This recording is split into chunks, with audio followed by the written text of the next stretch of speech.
The Big Ten Network. Speed. Fuel TV. FSN.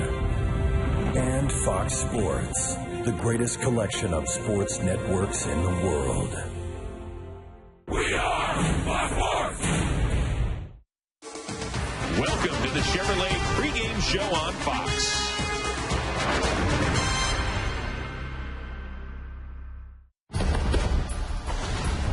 Game 1 of the World Series was billed as a showdown between two of the game's best pitchers. Line drive, base hit to center. Another hit. Another run. Not a healthy night for pitchers. Well, as they say, you can't script October. Last night, Cliff Lee felt the bitter taste of defeat for the first time in his playoff career.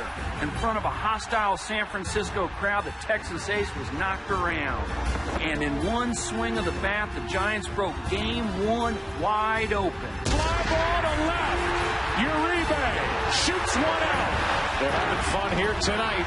Now, the Texas Rangers look to show the resiliency that has defined their team all season, while the Giants hope to take one step closer to bringing San Francisco its first World Series title. So what can you expect tonight? I guess it's time to find out. Game 2 of the World Series is next on Fox. The Giants used this home field advantage in Game 1.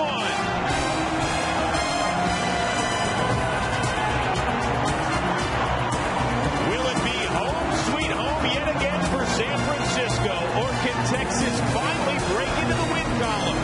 It's time to find out in Game 2 of the World Series between the Texas Rangers and the San Francisco Giants.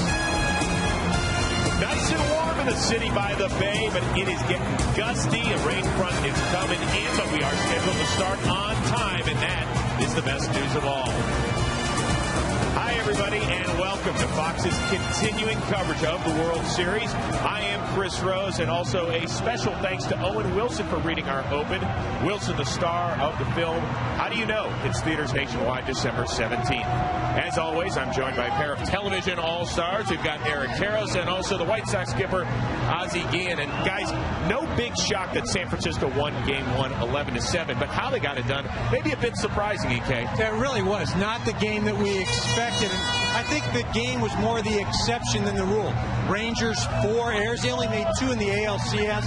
The Giants, 11 runs. I think the only thing maybe normal about last night's game, Texas scored 7. So if you're a Ranger fan, that's what you have to hang your hat on. But I think this series is going to be a lot different than last night's game. Well, the Giants are going to go with the same 8 position players that got it done last night. A couple of changes for Texas. Matt Traynor takes over behind the dish for Benji Molina, and also no Vladimir Guerrero, replaced in the outfield by that man, David Murphy, who will start in left. Nelson Cruz moves to right. Now, Texas skipper Ron Washington says it has nothing to do with the 2 errors and various misplays by Vlad last night. But what do you think of the change? Do you agree with it? Well, I disagree. I stick with the same players. But in meanwhile, you say before the World Series start, Vladimir Guerrero is going to play 1 game and give another day's rest. But in the meanwhile, you're not going to take you one of the best bats of the lineup. They need to hit. I think nothing have to worry about the defense, and I was stuck with him. So Ron Washington's making the wrong move in your opinion? Well, I'm not in Washington. I'm Ozzie Guillen. I'm not the manager. That's why I will think different way he does. That's why you're up here in this series. You got that right. Don't pick on him like we like having him up here, okay? Well, last night's 4-run W, it was actually a very rare breather for these fans. The Giants have been involved in 59 one-run games this season. So how exactly do you sum up San Francisco baseball? Giants baseball, torture.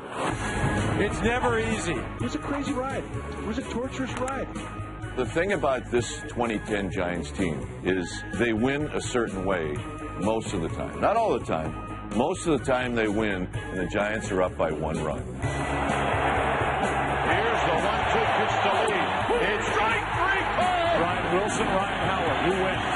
And the Giants win the pennant. The final of 3-2. Giants baseball, it's torture. You know, we play a lot of close games. Believe me, it's more torture for us than it is for the fans. Giants baseball is torture! Basically, the first time that it came out, Jonathan Sanchez threw a one-hitter and lost. And I'm thinking, this is just not right. Something's going on here. So we went on the air the next day, and I said, you know what this is? This is Giants baseball. Torture. Look at that. Look at it. It's torture, but we love it. Love it. It's fun torture. Any day of the week. Any day of the week because it's fun.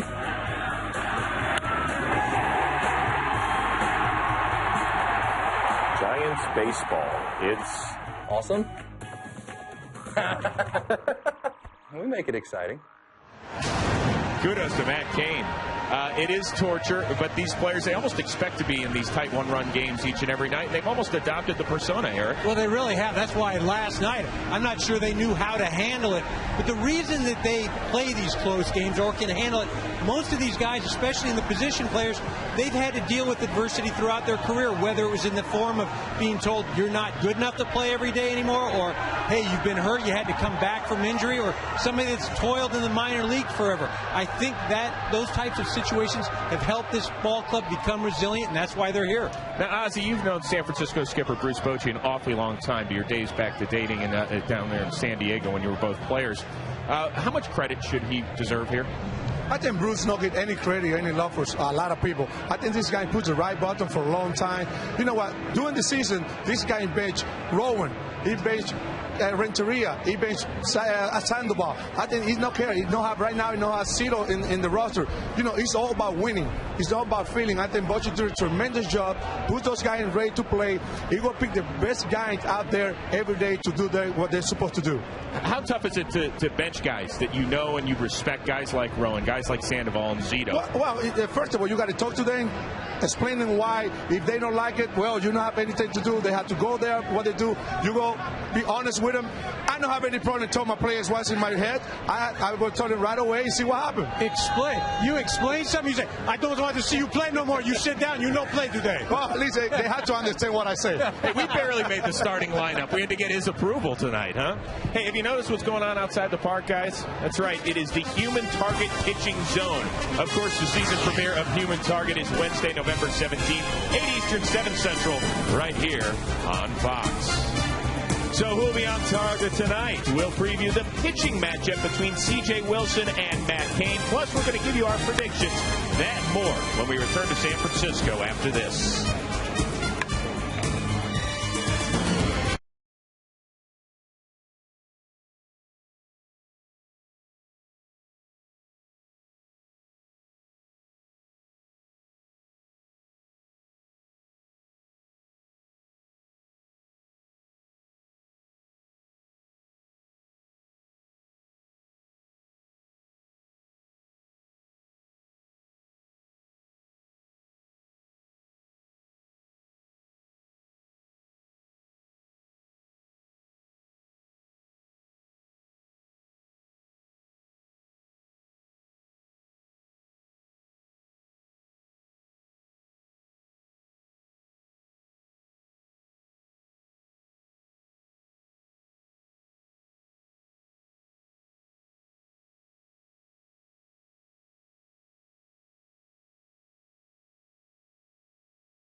Major League Baseball. C.J. Wilson. Line of the pitch. Swung on and missed. He struck him out. And Matt Cain again. Struck him out swinging. Swing and a miss. Don't lose it. Change in the horn. This thing keep down. Let down. Let's change it up. Well, Texas might have the perfect guy on the bump tonight. C.J. Wilson, 11 wins following a Ranger loss this year, most in the American League. Ozzie, what makes him so effective? Oh, before this guy come out of the bullpen, he just threw him gas as hard as he could. Now it's going to start in pitching. He's command very well. He throws very good breaking ball. He tried to keep his pace. And I think that's the difference between him in the past and him now. Yeah, and Matt Cain for the Giants, probably the most consistent pitcher on that staff this year. Throws a very heavy fastball. I mean heavy. If you're a hitter and you don't hit it on the barrel, it legitimately hurts your hands. Matt Cain at home in his career, when he gets 3 or more runs, I'll say it again, 3 or more runs, he is 26-1. That's a number that does not bode well for the Texas Rangers. Eric, he's got ace material. In your opinion, is he better than Tim Lincecum? I think he's more of a problem for hitters than Tim Lincecum. As a hitter, you go up there, it's a very uncomfortable at-bat facing Matt Cain. Oh, my God, how you win Cy Youngs? I think Lincecum win like a couple Cy Youngs award. I'm not going to say I disagree with you, but I don't know. You know win Cy Young just because. You're allowed to disagree with him. If you think he's crazy, tell him he's crazy. I mean, people have told you you're crazy all the time. He's crazy. I disagree with that. But you've seen Matt Cain very quickly in spring training before. He can bring it, right? Very, very, very great stuff. A very good pitcher. Who would you rather hit against, Lincecum or Cain? I'm sitting up here. I couldn't hit either one of them right now. Can you pick one for me? You only hit 207. More comfortable at bat against Lincecum. Wow, that's saying something. Pretty impressive. Well, neither starter made it out of the 6th inning in Game 1. Can C.J. Wilson avoid taking a walk on the wild side and even the series? Or will Cain drop Texas to the mat yet again? Back with the national anthem and predictions after this.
Our national anthem, so let's send it over to the public address announcer, Rennell Brooks Moon.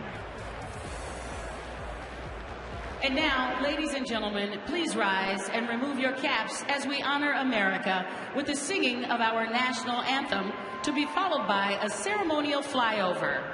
And here now to perform the Star Spangled Banner, please welcome Grammy Award winner Lady Antebellum. Oh, say, can you see by the dawn's early light what so proudly we hailed at the twilight's last gleaming, whose broad stripes and bright stars through the perilous fight, oh, the ramparts we watched were so gallantly streaming, and the rockets red bursting in air gave proof through the night that our flag was still there. Oh, say does that star-spangled banner yet wave o'er the land of the free and the home of the brave?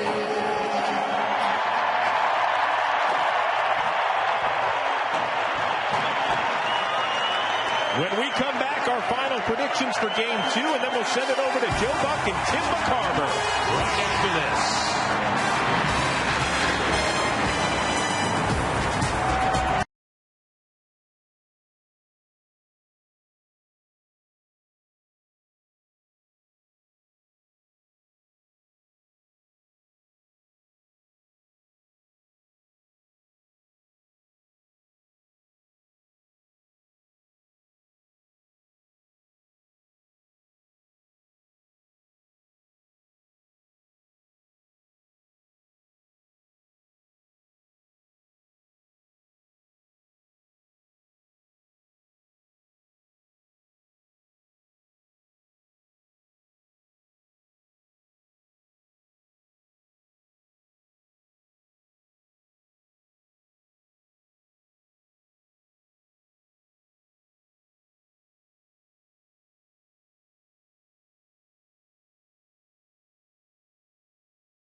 World Series is sponsored by DreamWorks Megamom. Batter up.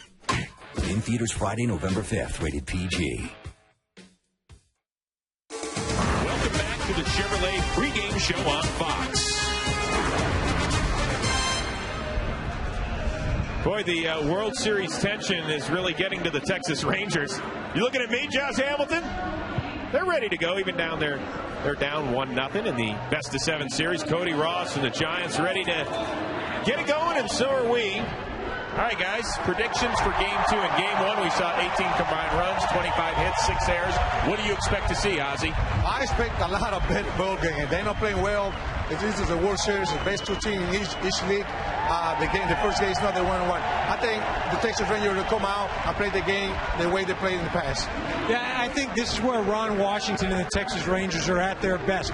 Remember, Game 5 against the Rays, they come out, are aggressive early, and then Game 2 against the Yankees, aggressive early after a nightmare previous game. I like the Rangers tonight. I expect to see plenty of wind.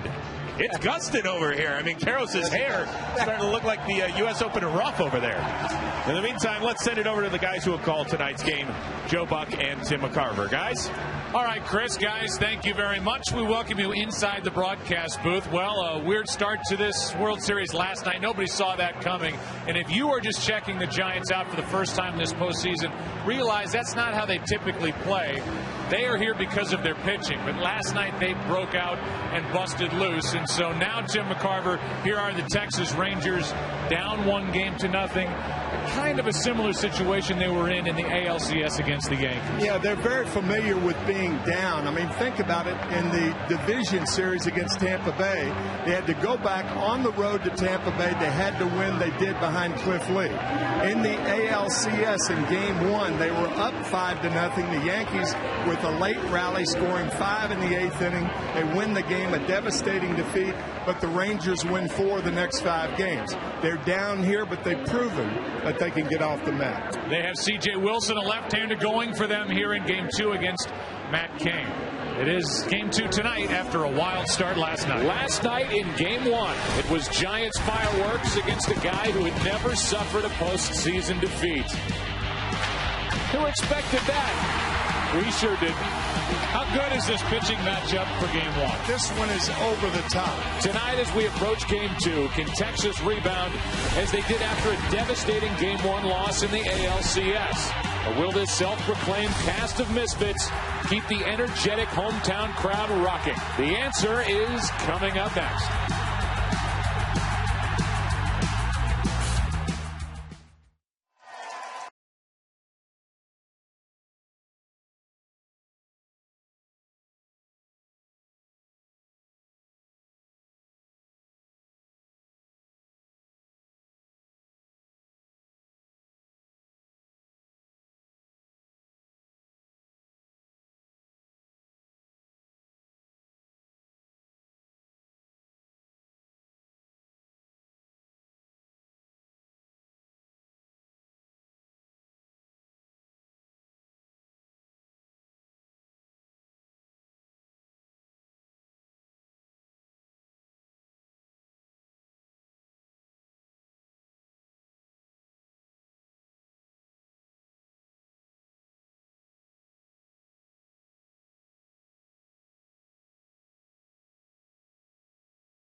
presented by Taco Bell. Think outside the bun. By DirecTV. Don't just watch TV, DirecTV. And by MasterCard, the preferred card of Major League Baseball. Beautiful night in San Francisco. 69 degrees. So it is warm here on the 28th of October. Halloween just around the corner. There is a breeze that has picked up. It's a wind. It's more than a breeze blowing through this stadium. And here is the Taco Bell starting lineup for the Rangers. Taco Bell think outside the bun. Here they are. Alexander, going out, my favorite player was Omar Vizquel. Michael Young, my nickname is Slick. Josh Hamilton, my favorite player as a kid. Tony Gwynn, Paul O'Neill, and Cal Ripken Jr. Nelson Cruz. My favorite player when I was a kid was Vladimir Guerrero. Ian Kinsler, my nickname is Kins, or Wash likes to call me Bootsy. David Murphy, my nickname is Murph. Matt Trainer, my hobbies are fishing and playing with my dogs. Mitch Moreland, my favorite team growing up was Atlanta Braves. C.J. Wilson, starting pitcher. There they are, taking on the right-hander Matt Cain, who this postseason has not allowed an earned run. It's his third start. And our opening pitch is sponsored by Budweiser, official beer of the thirst inning. The beer that starts with a full flavor and ends with a crisp, clean finish. Great times are waiting. Grab some buds. Glad you're with us here tonight on Fox. Matt Cain is working on 8 days rest. Elvis Andrus will lead it off. Michael Young, Josh Hamilton, the next two. Off we go. Ball one. Bill, you said 8 days rest, and that's right. But think about this. Matt Cain has started one time in the last 18 days. Once. Here's a 1-0. Andrus taking a strike. It's 1-1. Cain is a workhorse. Career high 223 innings pitched during the regular season. Going 440 innings over the last 2 years. 2 balls and a strike.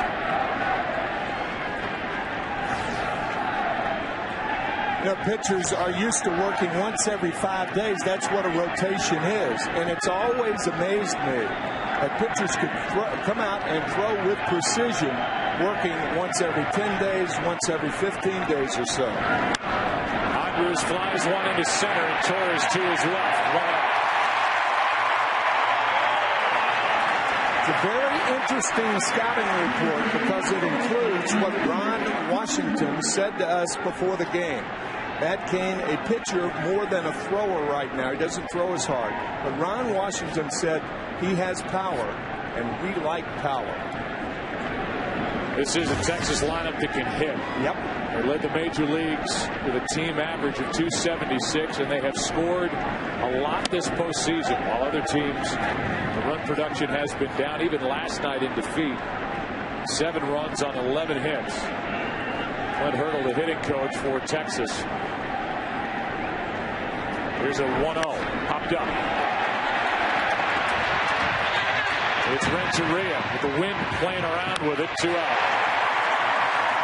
Home plate umpire tonight is Sam Holbrook. Bill Miller is at first. Mike Winters at second. Jeff Kellogg at third. Gary Darling down the left field line. And John Hirschbeck worked the plate last night. He's the crew chief. He's in right. Here is Josh Hamilton, and this is the big matchup. Hamilton with all that power, his abilities from the left side. He has crushed right-handed pitching this season. And Cain floats one in there. Got a very good changeup. It's something he should use a lot against Josh Hamilton.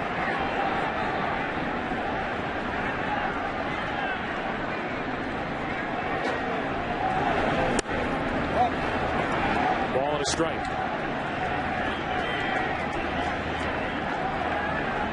Tampa Bay toyed with him, throwing Josh a lot of breaking balls down out of the strike zone. Yankees, when they pitched to him, came after him, and Hamilton took care of New York. With a count 1-2, we'll remind you this game is being presented in widescreen format. You get to see more of the action on your television tonight. Here's a 1-2. Off the hands, good pitch. A pop-up. Long run Uribe. Good start for Matt Cain. After a half, in game 2, no score.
Here is NFL royalty for the Giants lineup.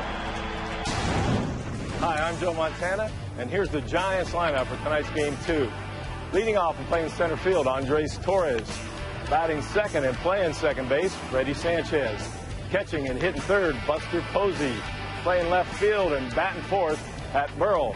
Playing right field and batting fifth, Cody Ross. Playing first base and batting sixth, Aubrey Huff. Playing third and hitting seventh, Juan Uribe. Playing shortstop and hitting eighth, Edgar Renteria. And on the mound tonight, Matt Cain. Go Giants. 4-time Super Bowl champion Joe Montana. Here is C.J. Wilson, the left-hander, and a big start with a lot on his left shoulder here tonight. Scouting report, command early, very important. Of course, that's important for all pitchers, but particularly for Wilson. A full assortment of pitches, fastball. In fact, Mike Maddox, the pitching coach of the Rangers, saying he's got about 20 pitches, and he said we've cut him back to 8. He's a guy, Tim, who made 252 relief appearances between 05 and 09. Last year he had 14 saves, the year before 24. He just simply wanted to be a starter. I asked Ron Washington what he saw on C.J. Wilson. He said, I didn't see it. C.J. Wilson came to us and said, I want to be a starter next year. He said, well, you're going to have to earn it in spring training, and he earned it. 15-game winner during the regular season. Strike one. Andres Torres, Freddie Sanchez, Buster Posey for the Giants in a scoreless first.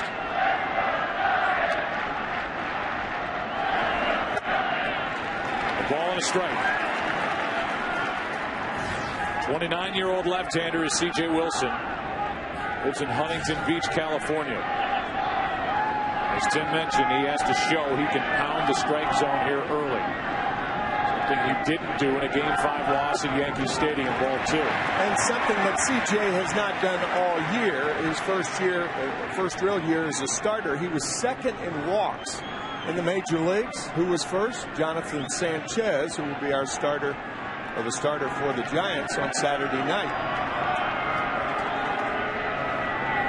Here's a 2-1. Left side from the hole, Andres. Flips it across for the out. Torres is gone. Leadoff man retired. And here's the defense for Texas. David Murphy is in left. That means Cruz has flipped over to right field. That's where Vladimir Guerrero was last night. Made 2 errors, out of the lineup. Typically the DH. Young, Andrews, Kinsler, and Moreland around the infield with Matt Trainer, who's become the catcher for C.J. Wilson, receiving the left-hander tonight. Here's Freddie Sanchez, who had a great start with 4 hits, 3 doubles, 3 RBIs, 2 runs scored here in Game 1. Ball 1.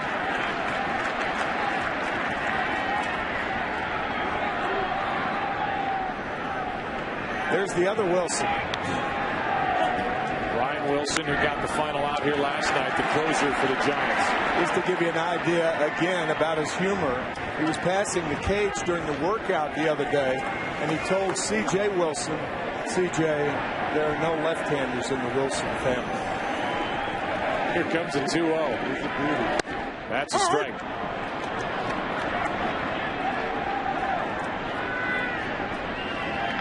So he wanted to be a starter.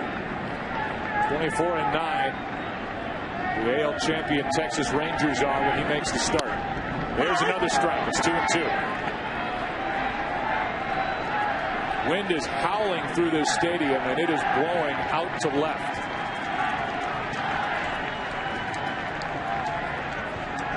The 2-2. To the right side. Kinsler broken to his right, makes a good play for the out.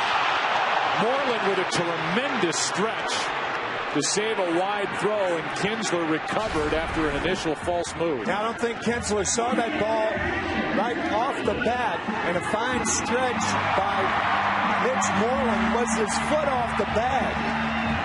Boy, this is very close the way I saw it. The umpire, because the foot was on the right field side of the bag, had a better view of it. He was on it, barely. 2 out, nobody on. Here is Buster Posey. There's a strike. I still don't think we've seen a definitive look to see that that foot was on the bag. I agree with you. Posey hitting in the 3 spot. Same lineup the Giants used last night. Totally fooled on that pitch. It's an 0-2 count. You can imagine it's much tougher for the first base umpire to call the play if the foot is thrown from an infielder and the foot is on the home plate side of first base, because you've got the base between you and the ball. Here's the 0-2. Buster Posey is the second rookie catcher World Series history to hit third. Yogi Berra, the first to do it in 1947. Here's a little better look. He had it. And now a 1-2 pitch to Posey. Late swing and a foul.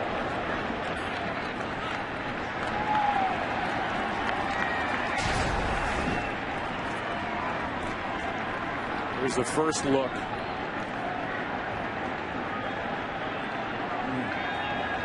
Still so sure? No. It's okay.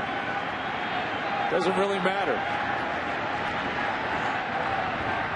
With 2 out, nobody on, Posey spoils the pitch.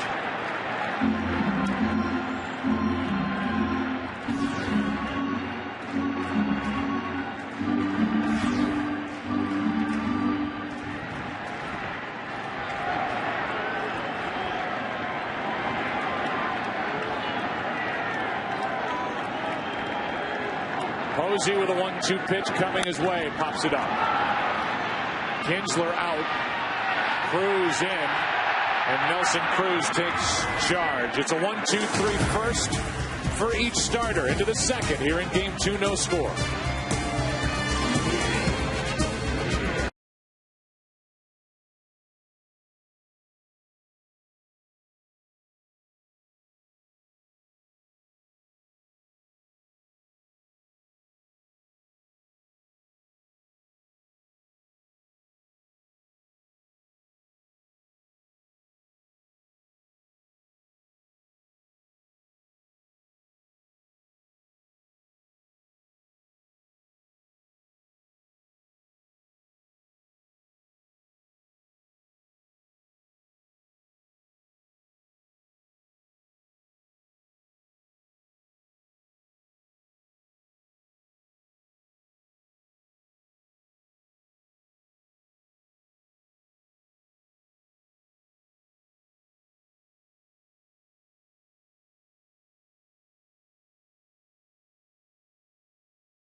postseason tickets for an all-new 2011 Chevrolet Cruze. Register at worldseries.com/Cruze for your shot at the big prize. Matt Cain had a perfect first. Here's Nelson Cruz, ball one outside. Cruz so far this postseason has the top home run total, extra base hit total, and RBI total. Across the big leagues, that's a swing and a miss for strike one.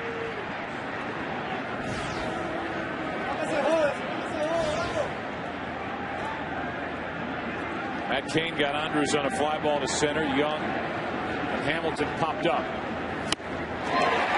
Cain is a fly ball pitcher, and one of the main reasons why Bruce Bochy wanted him in game 2 here in this park, which is more of a pitcher's park, than in Arlington, which is more of a hitter's park. There's a 1-2. Foul backing out of play. The ball goes in left field even without the wind blowing, and very difficult to hit it out in right, but particularly with that gale blowing in from right field.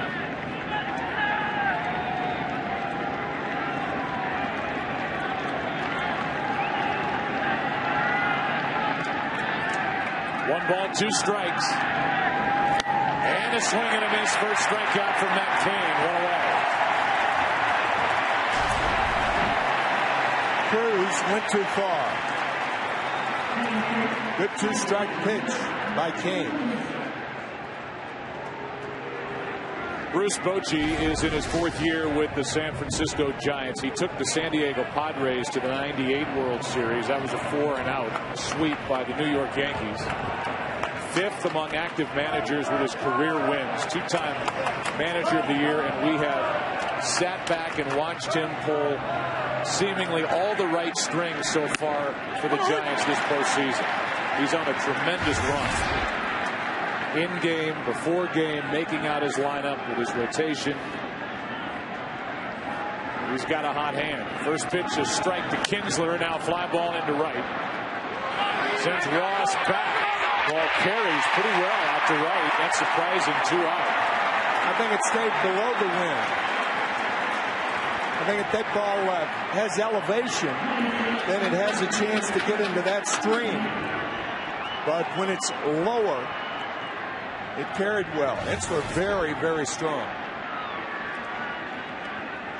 Here is David Murphy getting the start. In essence, in place of Vladimir Guerrero, who's out of the starting lineup. Last night, Guerrero, who was making his 16th start in right, committed 2 errors late. And so David Murphy gets the start. He's been a hot hitter for the Texas Rangers. Ball and a strike. He's been their most consistent since the 1st of August. He's hit .322. 59 games. He's hit 8 home runs, including 1 this postseason. The 1-1. Reaching for it. 2 hops to Sanchez. Matt Cain has made it look easy. Aubrey Huff due up 3rd for the Giants in the 2nd. Catch the new comedy from Warner Brothers Pictures, due date in theaters everywhere November 5th. Bottom of the 2nd, game 2, no score.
Budweiser. Great times are waiting. Grab some buds.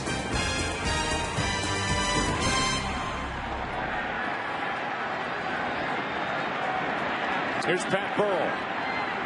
2 for 2 in his career against his left-hander, C.J. Wilson. He has struggled this postseason. Burrell has, hitting just 188. 0 for 3 in game 1. Pops it up. Back and out of play. Strike 1. Giants play in the NL West. Rangers play in the AL West. Played each other a lot during interleague play. In fact, the first interleague game was between these two clubs back in June of '97 in Arlington. And since 2000, the Rangers are 1-12 against the Giants, including last night. Check swing on a pitch down and in, a ball and a strike.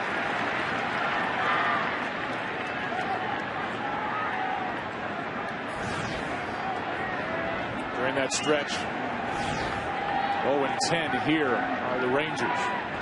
Trying to snap that, even this series before we go to Arlington. There's a strike, 1-2.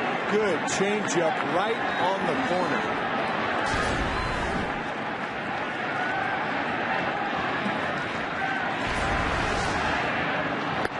Got him looking. First strikeout for C.J. Wilson. Wonder how the view of that strikeout was out in right field. For more on that, let's go down to Kenny Rosenthal. Joe, tickets for Game 2 are going from $450 on the internet all the way up into the thousands.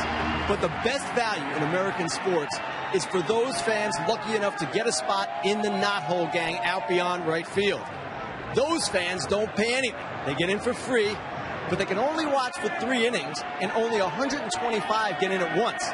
Fans were lining up at 6 a.m. before Game 1 for a spot. Guys, can't beat that value. Thank you, Kenny. So, get a free view of the World Series. We had a limited view out in right field.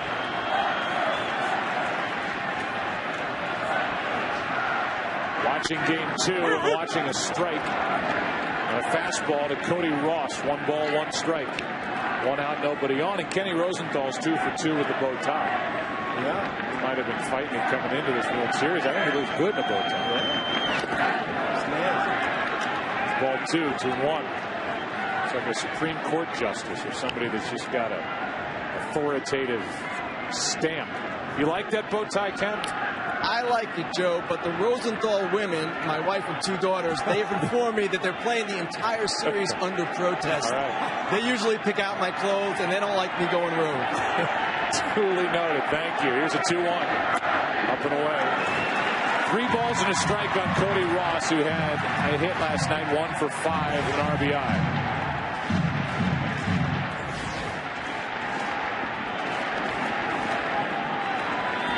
So Aubrey Huff, he's waiting on deck. Ripped into left field, into the corner. Murphy over to cut it off. Ross will go. The throw to second is wide. A double for Cody Ross.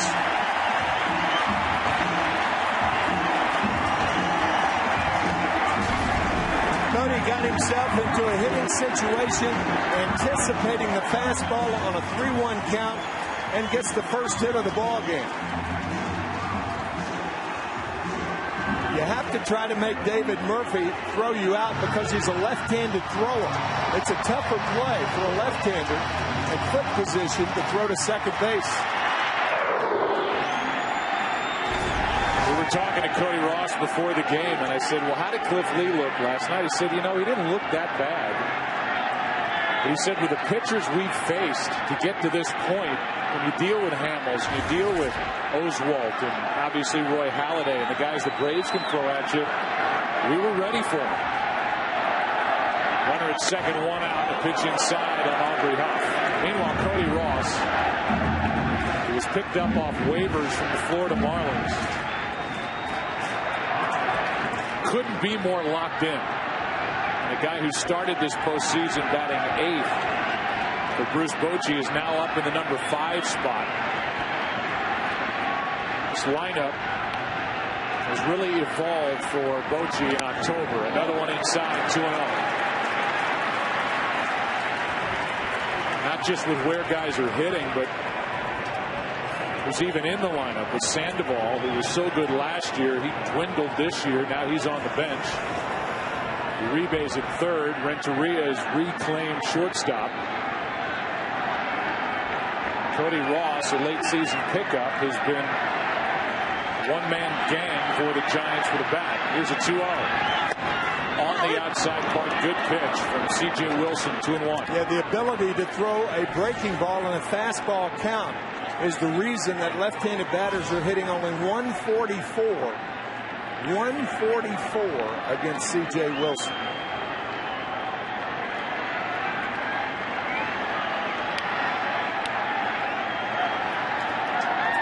Here is a 2-1. Ground ball to Kinsler. 2 out. Over to third goes Ross. Juan Uribe, who hasn't compiled a lot of hits this postseason, just 5. But some big RBIs, including a 3-run home run last night. And the go-ahead home run in the 8th inning of Game 6, the clincher in the NLCS, digs in. Here's last night against O'Day.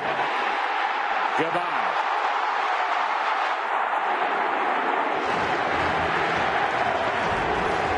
The Tapper in a 6-run 5th. Runner at third, 2 out. Strike 1. That's a good pitch because with runners on at third base, some catchers are reluctant to call for a curveball that goes down in the strike zone, fearful that it might be a wild pitch. Wilson had 7 wild pitches this year.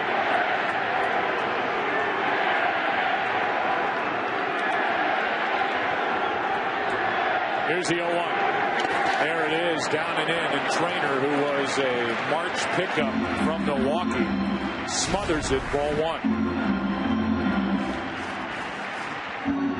Good play by Matt, whose wife, Misty May, won a gold medal in the Athens Olympics back in 2004. That's kind of a play like Misty May might make. Also won one in 2008 in Beijing. Yep, right. Here is a 1-1 pitch up and away. Beach volleyball is Matt Trainer, his wife Misty May's sport. Matt has been a nice addition to this Texas club. 6 straight starts behind the plate. Wilson pitches 2-1. In the air to center, and Hamilton will drift in. End the inning. A look at Giardelli's square as we go to the 3rd inning, Game 2. Good start for each pitcher, no score.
Movies a month before Netflix. With DirecTV, call 1-800-DirecTV.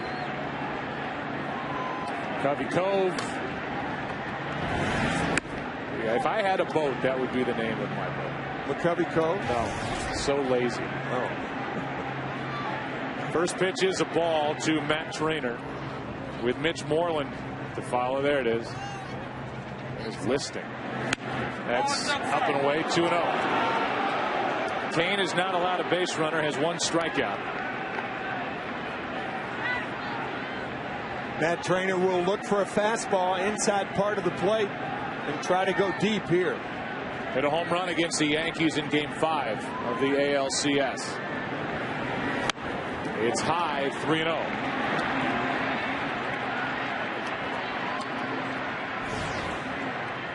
Mitch Moreland, then the pitcher Wilson. The next 2.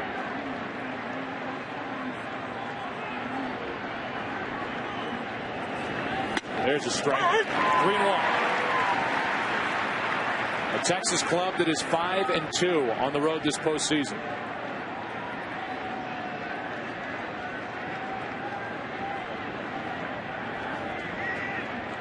Lost Game 5 at Yankee Stadium. Lost Game 1 here last night. To pop up.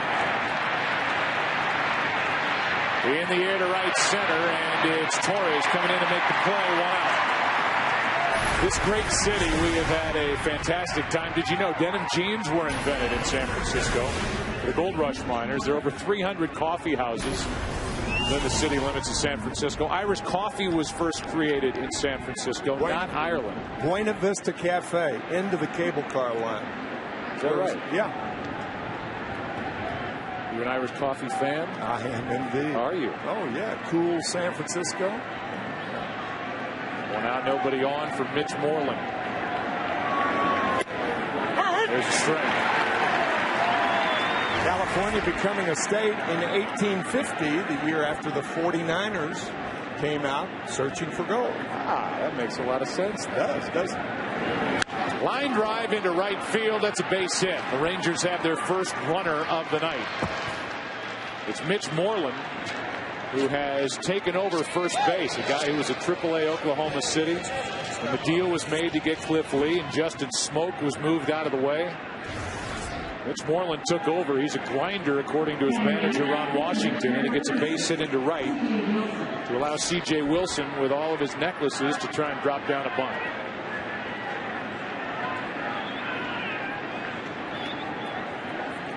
Talked about those necklaces during the NLCS.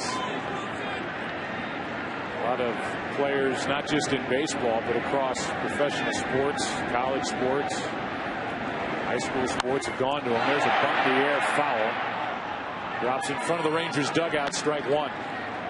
It's supposed to help with your circulation. Yeah.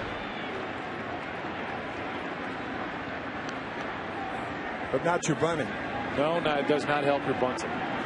CJ needs help with his bunting right here. There's an innate fear when anybody squares around and faces a pitcher trying to bunt. 0-1. That is punted hard to the first baseman, Huff, who picked it up before it went foul. The sacrifice is good. Down to second is Moreland. I think before it went foul is the right call. I think this ball would have gone foul had Aubrey been back about 2 feet. But just think if it hugs the line and gets by Huff. C.J. Wilson is on at first base with a base hit. Sometimes you charge too hard as a first baseman. But I think what you're saying is, while fans at home or us looking at that replay think, oh, well, sure, that ball was going foul. That's easy to say. Oh, yeah. If you're Aubrey Huff, yeah, you can't make that call that quickly. You got to take the out. Unless you back up with the ball. Now an RBI chance for Elvis Andrus, trying to put Texas on top. Here it is one more time. Now see, Aubrey breaks hard for home plate and catches the ball on the line and is forced to catch the ball on the line. Probably would have gone foul, but he could not take that chance. Runner at second, 2 out. Here's the 0-1. Andrus takes strike 2 on a changeup. Elvis has hit in all 12 postseason games so far for Texas. And the Rangers need him to hit one here.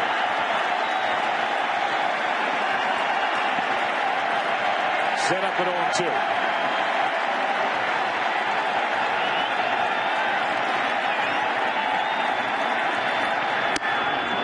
Ball 1. 93. That's getting back into his old neighborhood with that better velocity. Bruce Bochy, Matt Cain's manager, said when we first faced him, he was managing the Padres. Cain was throwing 95, 96. Now he's more in the low 90s with a better pitcher.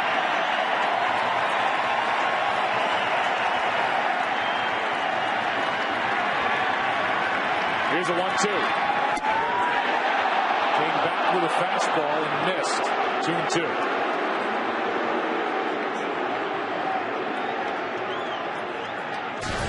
Usually if a catcher crosses the plate, you don't get the pitch. You could see Posey was set up inside, and he went outside. The ball may have been a strike, but it looked like a ball because of the distance covered by Posey. So a 2-2 count.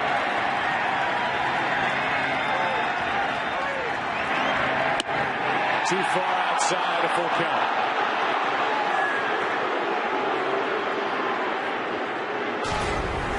This one outside.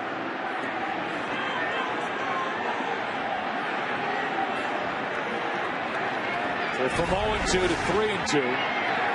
Runner at second, and a scoring chance for Texas.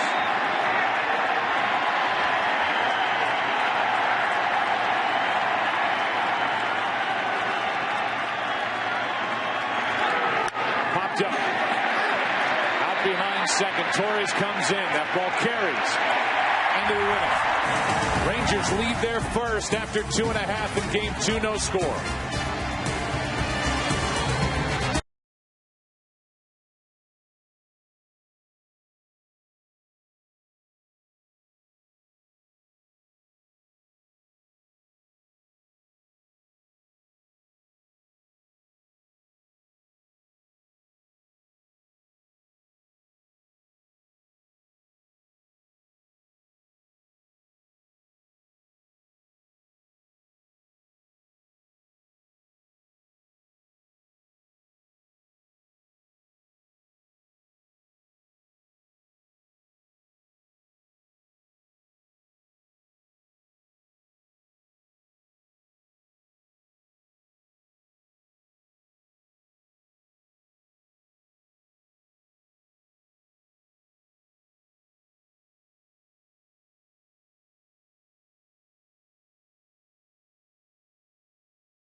As we go into the bottom of the third inning, it'll be the 8, 9, and 1 hitters for the Giants. No scores. San Francisco has a double from Cody Ross in the second.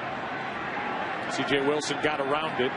Renteria had a hit last night, made a terrific defensive play to his left. had a lot of rest. 3 times on the disabled list this year. Takes a breaking ball for a strike, and as we said during the NLCS, Edgar had been bothered by a biceps injury in his left arm during the division series against Atlanta with a swing of the bat, actually severed that biceps tendon completely. And what was really bothering him, that relieved it entirely. And so he is playing pain-free. A guy who has a 300 average, as you saw, in his World Series career. 306, 15 of 49, and the whole 0-2 and now a ball. Saw that only 4 shortstops in the history of baseball with a 300 average in the World Series. Alvin Dark's one of them, and Alvin Dark, of course, a former manager of the San Francisco Giants. Here is a 1-2, 2-2.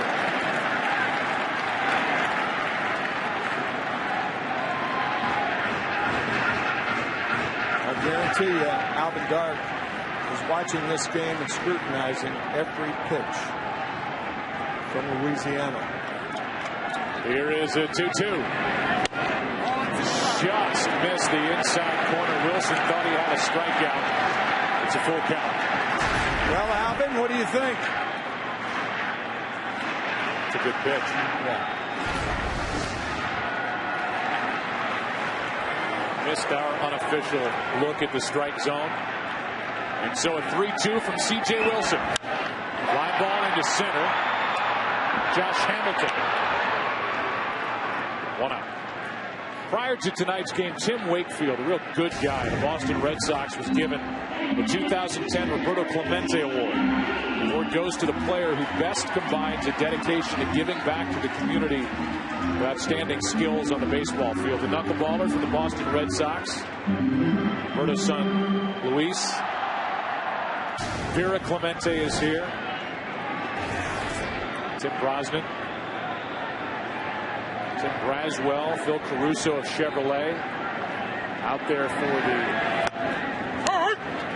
award presentation. And it's the 8th time Tim Wakefield had been nominated for the award.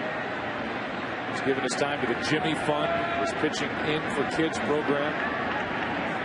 Also the Space Coast Early Intervention Center in his hometown of Melbourne, Florida. Plus other organizations. Here's Andres, can't get to it. And Matt Cain has his 2nd hit of the postseason. Shattered bat and all.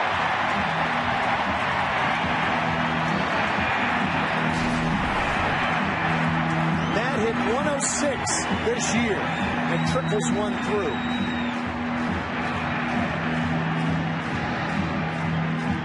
Well, never came up. No. The bat just absolutely blew up in the hands of Matt Cain. Picking up splinters while we were rolling the replay. And here's Andres Torres, who has been hot. Started this postseason really struggling. Had a down September after taking over the center field job. Had an appendectomy. Flies one into right center. Nelson Cruz to his right, 2 out. First pitch swinging. Tried to plug the gap. Cruz went over to grab it. Now 7 for his last 16. Here's Andres Torres. And you go from hot to hotter. Here's Freddie Sanchez.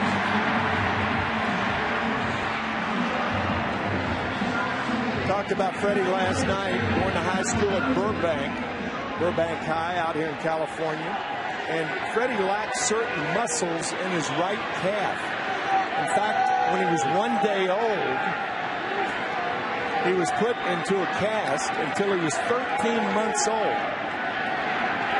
His mom did not think that he would be able to walk properly. His right foot is a half size shorter than his left foot. And here he is playing Major League Baseball with the batting crown to his credit.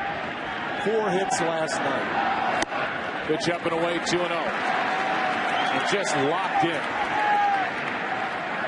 According to his manager, Bruce Bochy, he said, yeah, when we picked him up from Pittsburgh and he had won, as Tim said, a batting title with the Pirates, he's never really been on the kind of roll he's on right now with the bat since joining the Giants. I'd say it's coming at a pretty good time. Here's a 2-0. To the shortstop, Andres. The flip for the out. Scoreless through 3 in game 2. Josh Hamilton due up second for the Rangers in the 4th. Catch the new comedy from Warner Brothers Pictures, Due Date. In theaters everywhere November 5th. Let's go to the 4th.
Join Major League Baseball in recognizing the 60th anniversary of Trick or Treat for UNICEF. Their important work on behalf of the world's most vulnerable children. For more information or to donate, visit unicefusa.org/for-kids or call 1-800-4-UNICEF. Here's Michael Young. 2, 3, and 4 hitters for the Rangers. Need something to happen here. Strike one. On a breaking ball from Matt Cain. Michael Young popped up his first time, then Josh Hamilton, who led the Bigs in hitting, and then Nelson Cruz. 0-1. Strike 2.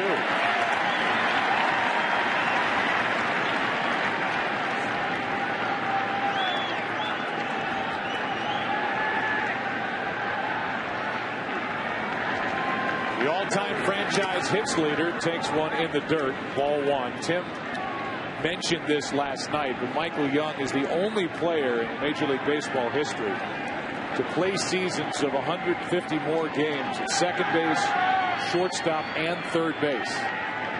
He moved to third most recently to make room for Andres. It's outside, 2-2. He moved to short to make room for Alfonso Soriano. Won a Gold Glove at shortstop in 2008.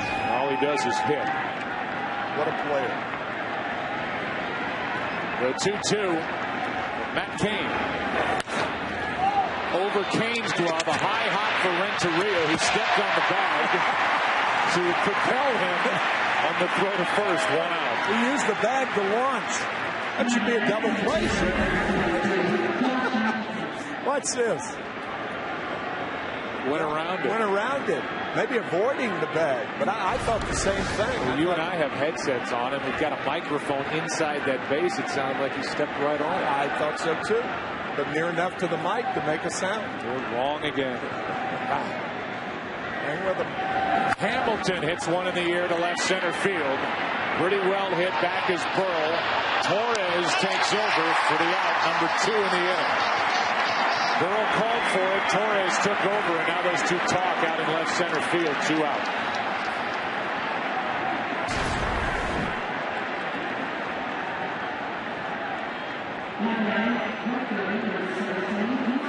Something that you pointed out to me during the break. It's always better when the center fielder takes charge, as Torres did. The wind has really subsided, and if anything, it's shifted and is more blowing out toward right a little bit. Yeah.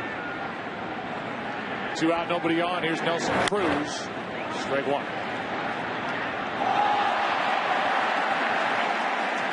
A good catch by a fan in the upper deck.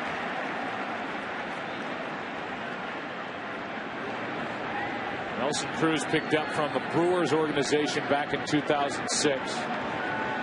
3 times on the disabled list this season with hamstring trouble. Flared up on him in Game 5 the ALCS, and he came right back after a travel day. Game 6, hit a home run in the clincher for the Rangers. Late swing. Strike 2.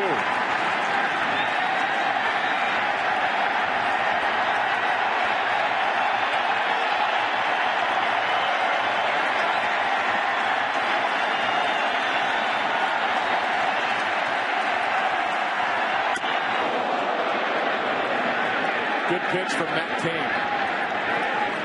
0-2 count, and he straightened up Nelson Cruz. Well, not every pitch is designed to get a hitter out. Some pitches are designed to go away after coming in. Reaching for that pitch. Still 1-2. We came on the air last night talking about a great pitcher's duel. It was anything but. 18 total runs with Lee and Lincecum starting the game tonight. Pitcher's duel has arrived through 3.5.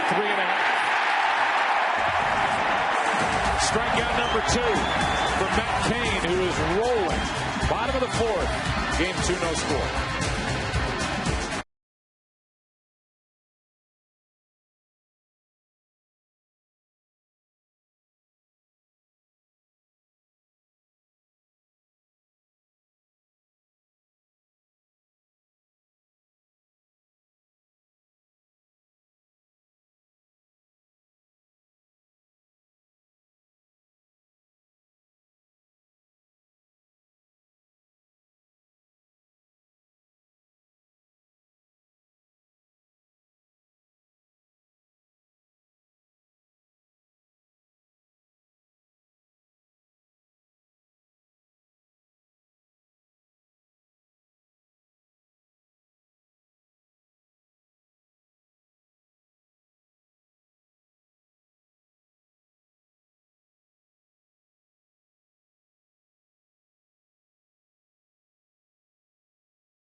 Making his warm-up tosses before the start of the bottom of the 4th inning.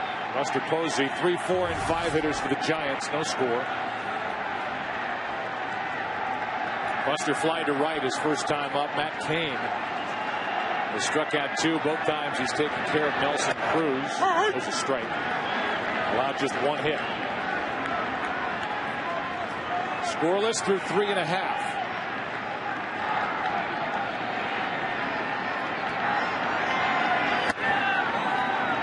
One ball, 1 strike. If the worry or the concern for the Rangers coming in and Ron Washington was C.J. Wilson pounding the strike zone, throwing strikes, he's certainly done that so far as he misses down and in ball 2. So what's the key to C.J. Wilson? He said pound the zone. The attitude Ron Washington has just permeates throughout this entire Texas Rangers roster. These guys love their manager. The 2-1 pitch. 2-2. They're describing him in different ways. Ian Kinsler, I think, says that he loves the way Washington never holds back and shows his emotion. Here's a 2-2. Posey went around. And the play will be made at first for the out. Buster stopped, not knowing what the call was. And I think the home plate umpire called that he went around because Buster sold it inadvertently. His reaction was to take off, so the home plate umpire Sam Holbrook didn't think he swung. Buster Posey made sure Holbrook thought he did. Right. And here is Pat Burrell. I like the way Ron Washington talked about his club last night. He said, my boys didn't lay down. They kept fighting. We came up short. That's baseball. We'll go at them today. It's that type attitude when a grind of 162 games and now through the postseason can wear a team down. He keeps them on their toes. Here's an 0-1. That skips in. A ball and a strike. No swing. It's Burrell now. It's Cody Ross on deck. Here's his career resume. On the first 2 playoff series in franchise history. Spent 11 years as a coach with Oakland. Right across the bay. Finally got a shot. Strike 2. Yeah, all you had to do was watch the American League Championship Series and see Ron Washington and the emotion that he had in the dugout. It was just so refreshing.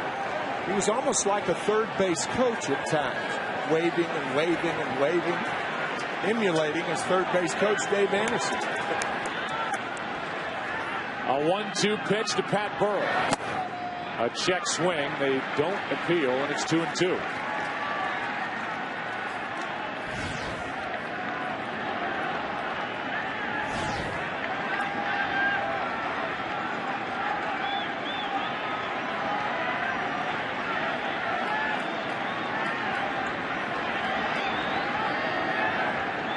With 1 out, nobody on. That's way outside. Full count.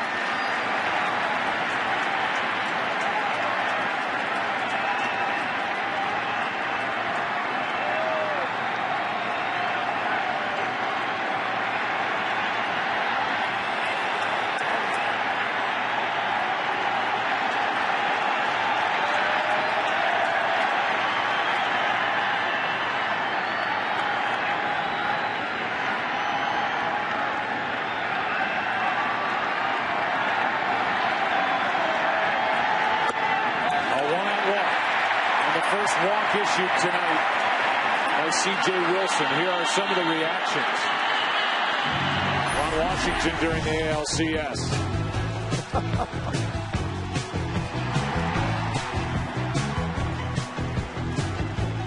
He never holds back. He can work over a mouthful of sunflower seeds. I love that last one. Oh, it's great. And now with 1 on, 1 out, he watches his left-hander C.J. Wilson deal with Cody Ross, who doubled his first time. Off the end of the bat into center. Back is Hamilton. Ride number 2. Eric Karros is on our pregame set. Eric, you played on an Oakland A's team. Ron Washington was a coach. What did you guys as players think of the now manager for Texas? Well, you always knew where you stood with Wash. And I think for me, he was a guy that never offered any excuses. And just like last night, he said, hey, we got beat by a better ball club. A favorite saying of mine came from Ron Washington. You do or you don't, you will or you won't. That's great. Ron Washington, who makes his offseason home in New Orleans, right off Lake Pontchartrain. His home was ravaged by Hurricane Katrina back in 2005. Here's Aubrey Huff with a shot into right center. Nelson Cruz back to make the catch. We'll finish the Ron Washington story after that line drive out to right. Still scoreless after 4. Back after this from your local Fox station.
A question: who holds the record for the most doubles in a single World Series? Probably asked that question because Freddie Sanchez had 3 last night, his first 3 at bats.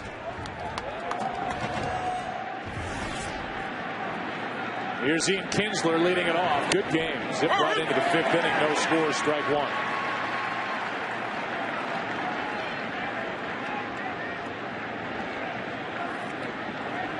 Kinsler flying to right his first time up. And chops to third foul. Just to finish the story about Ron Washington living just off Lake Pontchartrain when Hurricane Katrina ravaged the city of New Orleans in 2005. He came back and he saw that check mark on his front door. Authorities would go through the area, check the home for bodies, and then put that mark on the door to let people know that the house had been checked. Is the 0-2. And a fly ball into center field, well hit. Back is Torres at the wall, and this ball hits the top of the wall, comes back into play for a double.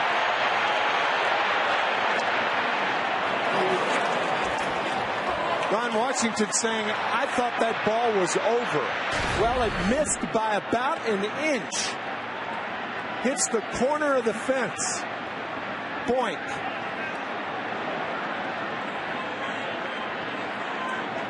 How about that? Again.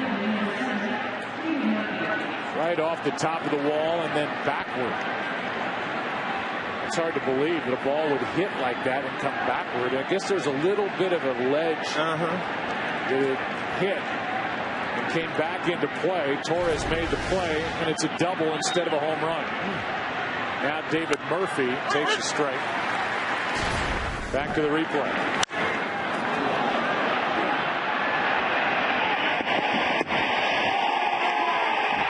Hear it hit the top of the wall. And see it. That close to a 5th inning lead.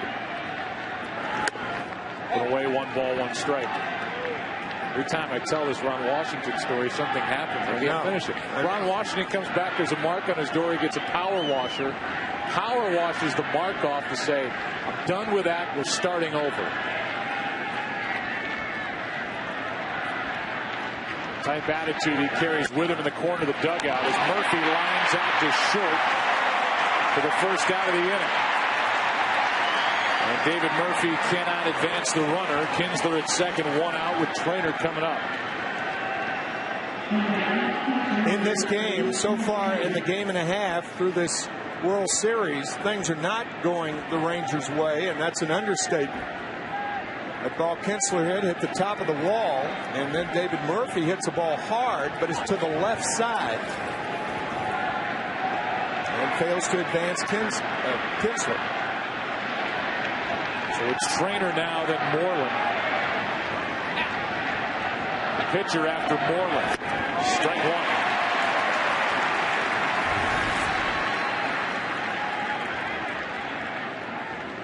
1. First extra base hit of the night. For Texas, it belongs to Kinsler leading off. He's now at second, 1 out.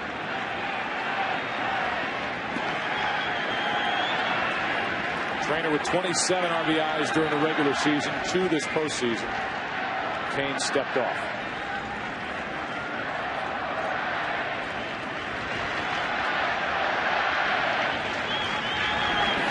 Off the end of the bat, foul, straight back, strike 2.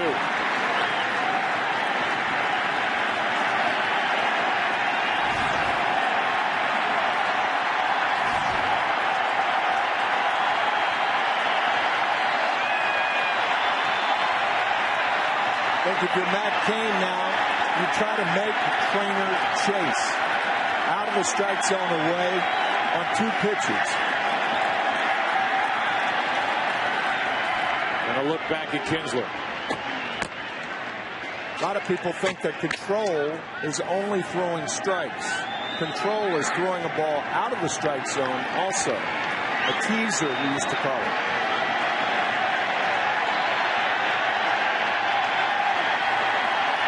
Trainer looking for a big hit for the Rangers. To the shortstop, Renteria. 2 out.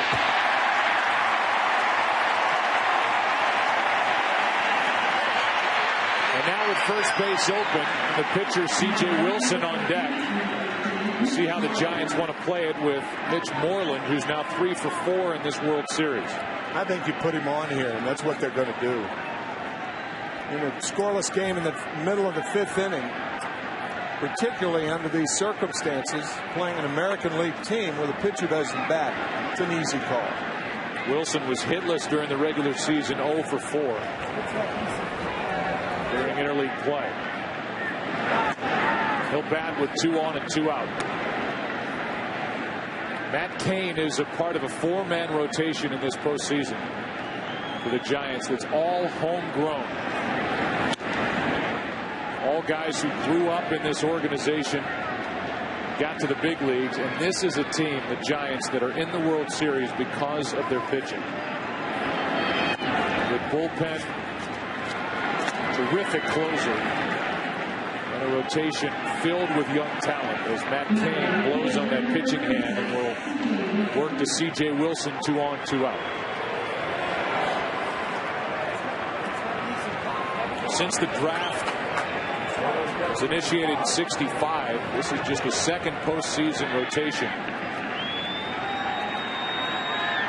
Well, all the starters have been homegrown. The other one, the 86 Red Sox. Clemens a part of that. 2 on, 2 out. C.J. Wilson takes the ball. That rotation was Clemens, Oil Can Boyd, Bruce Hurst, and Al Nipper. He was back in his hometown of St. Louis, coaching Little League.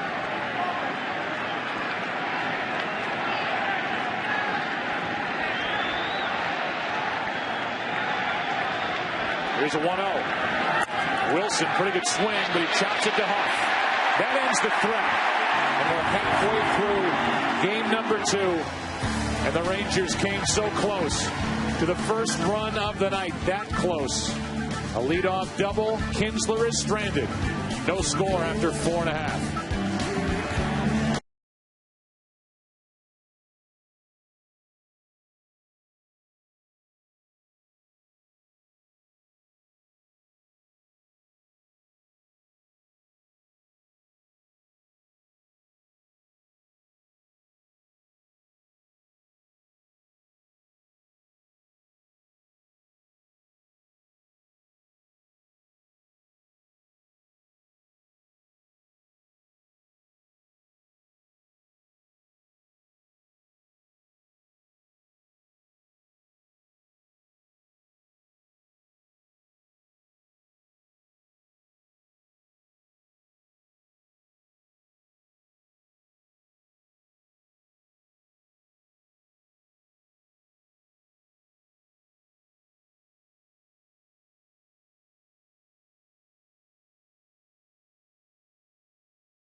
We go into the bottom of the 5th inning. 2 hits on each side.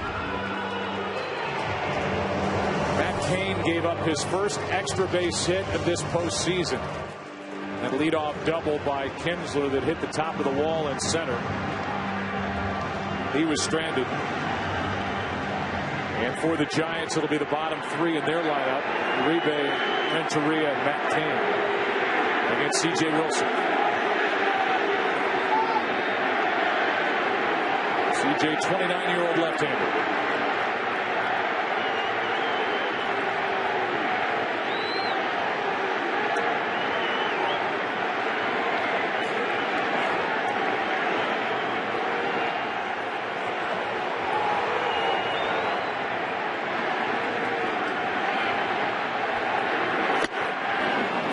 Fastball, strike 1. Talked about it a couple of innings ago. We're getting tonight what we expected last night. 0-0 after 4.5.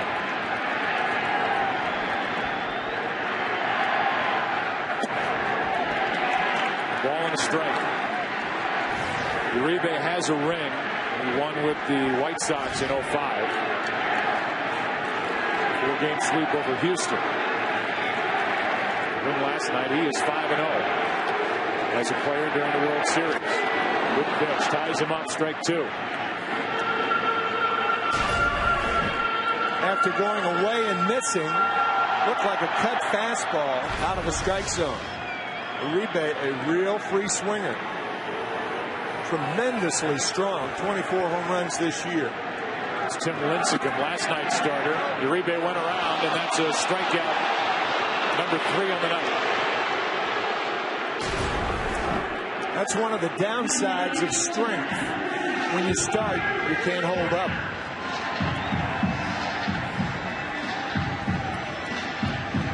Good curveball from Wilson. Brings in Renteria.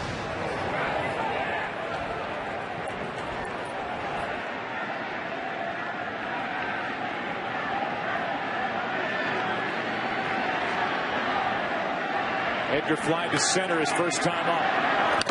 Strike 1.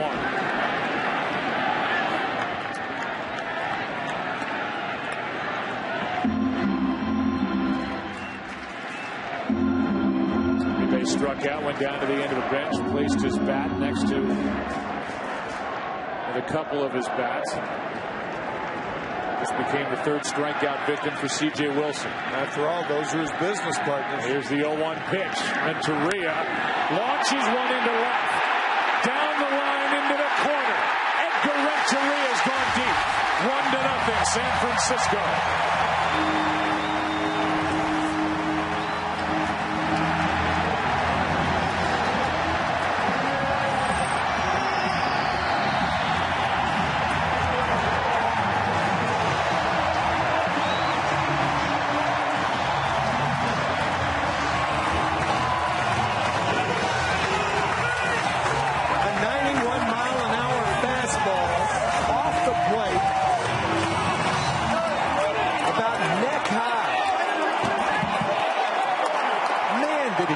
That ball a long way.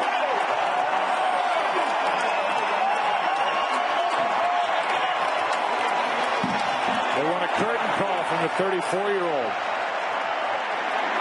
Fans stay on their feet. Now they settle back in. Renteria stays in the dugout. A strike to Matt Cain. Look at the height of this pitch. Maybe not neck high, probably letter high. First run of the game.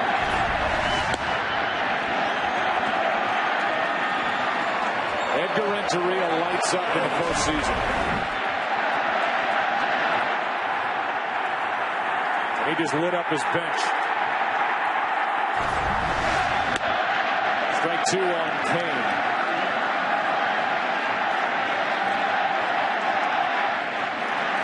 Second career postseason home run for Edgar Renteria, who at the age of 21 delivered a game-winning hit for the Marlins against Cleveland in Game 7 of the World Series.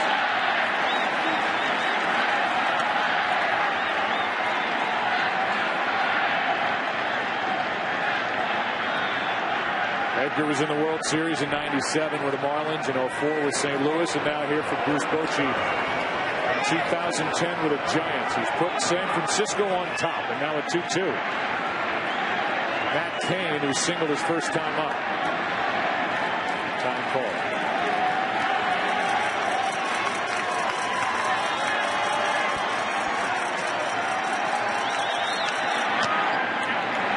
Check swing, he didn't go. It's a full count.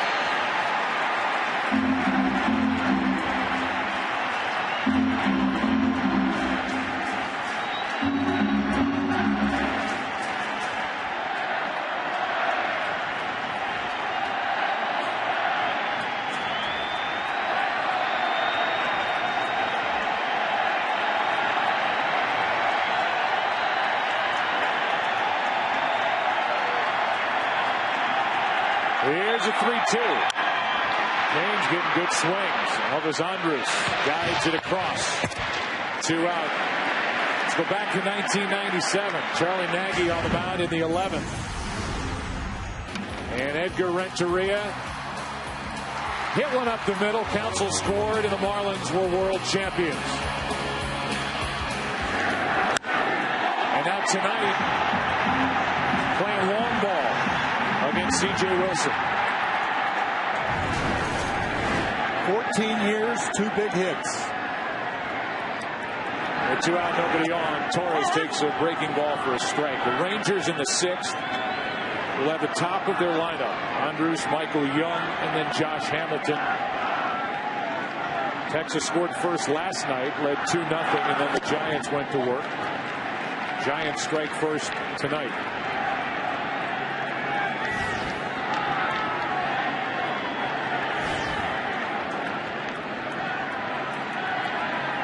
The 1-1. That's up.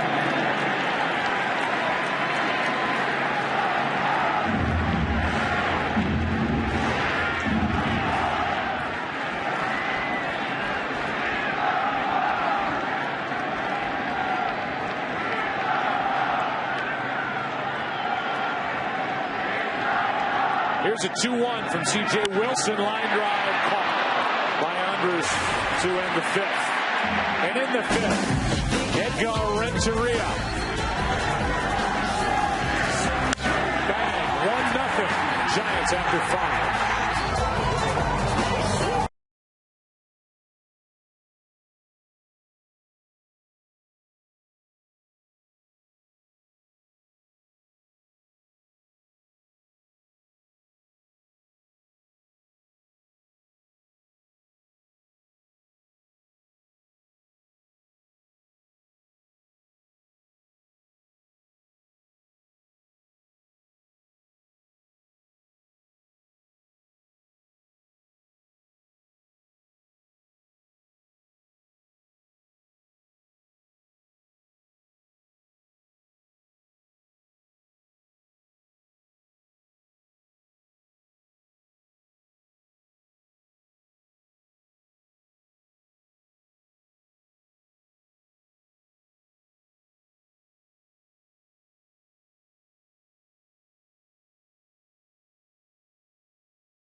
If you call yourself a sports fan, you got to get DirecTV.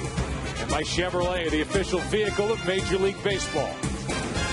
Cannot get tired of that shot here in San Francisco. Couldn't be any prettier. The aerial coverage is brought to you by DirecTV. For the most sports period, call 1-800-DirecTV. To the 6th, 1-0 Giants. Matt Cain has allowed 2 hits, an intentional walk. That's it. Andrus is 0 for 2.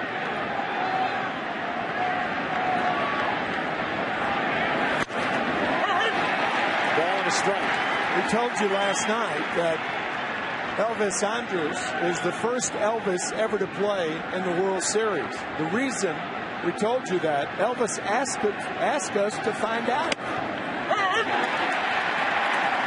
So we did. It was prompted by me asking him, were you named after Elvis Presley? He said, in Venezuela? Everybody in his family, all 6, mom, dad, and 3 siblings, have names starting with E, and his mother is Elvia. 2 balls, 2 strikes. The Wanderers leading off here in the 6th inning.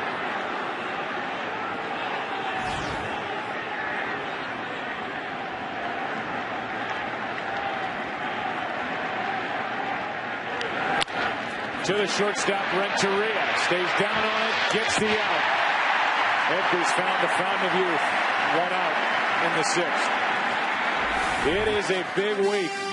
Fox NFL Sunday, it's a doubleheader, and we've got baseball at night. Packers and the Jets earlier, the Redskins and Lions, Panthers and Rams. Then it's America's Game of the Week as Randy Moss returns to New England. Take on Tom Brady and the Patriots. The Bucks, Cardinals, Seahawks, Raiders. Coverage begins Sunday at noon Eastern, 9 a.m. Pacific. The Ford Fox NFL pregame show brought to you by the all-new Ford Edge. Drive 1. Strike 1 on Michael Young, and our thanks to Joe Montana for presenting the Giants starting lineup tonight. To Owen Wilson for reading the tees. For game 2. Here's the 0-1. Strike 2. Matt Cain's been terrific, as he was in game 3 against Philadelphia in the NLCS.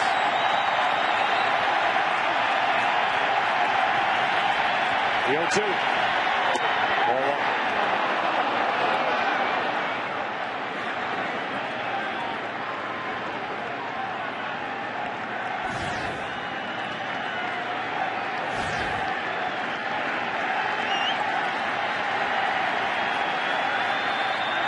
Young trying to get on in front of Josh Hamilton.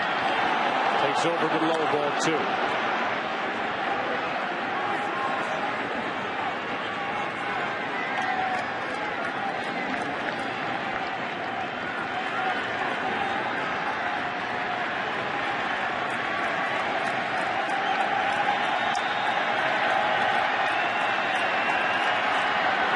Line drives a base hit into left, and Michael Young is aboard in front of Josh Hamilton. The Rangers have to hope that starts something here in the 6th. Here's the big threat for Texas, Josh Hamilton, who missed 29 games during the season, had fractured ribs.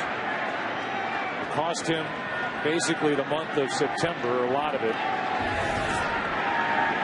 Still became the 7th player in AL history to put together the kind of offensive season he did. Ball 1.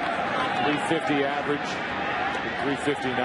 40-plus doubles, 30 home runs, or more, and 100 RBIs. Just the 7th to do it in league history. Remember Ron Washington's quote on our scouting report: Matt Cain has power, and we love power. Hamilton, a very good fastball hitter. 1 ball, 1 strike. Matt Cain has done a terrific job mixing in his breaking balls and fastball counts tonight. So far, that's why the Rangers haven't scored.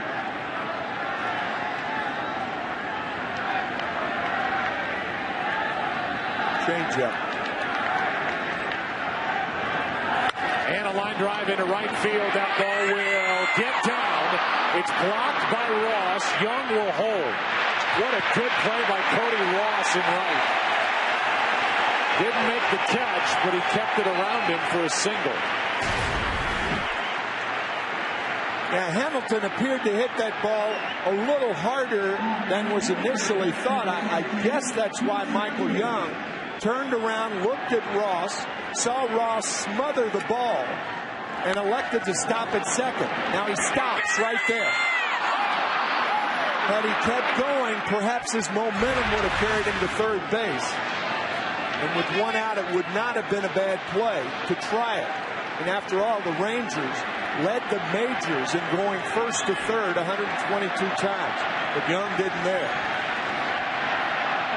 Here's a guy who could put his team right on top with a long ball. Nelson Cruz. He's at 5 this postseason, and a wild pitch advances the runners to second and third. Another thing Ron Washington said, ball in the dirt, we take the extra base. We train our runners to take the extra base. And good base running by both Young and Hamilton.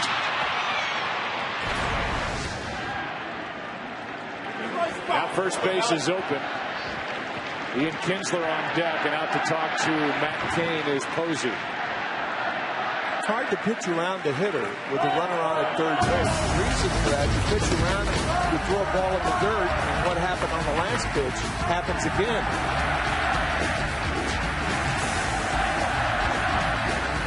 Big spot for Nelson Cruz.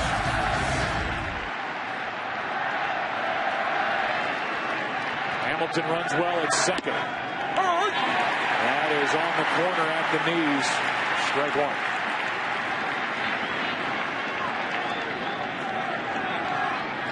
Tying run at third, go ahead run at second here in the 6th.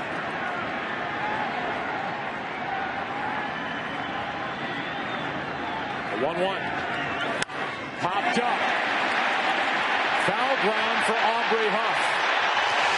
2 out. And now 0 for 5 with runners in scoring position to the Rangers. And a big out picked up by Matt Cain. So what does Matt Cain do? He pitches around him in a perfect spot. Fastball in on the hands to get Cruz. Nelson bringing the hands in, but can't handle the fastball. That is an outstanding pitch by Cain. And now it's up to Ian Kinsler, who came within inches of hitting a home run to straightaway center his last time up.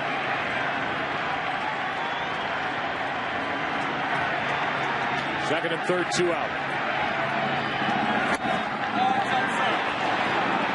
Outside as Kinsler showed bunt. Yeah, that's not a good play. If there were only a man on at third, you bunt for a base hit, you tie the game. But what about the runner on at second base? Particularly coming off a double his last at bat.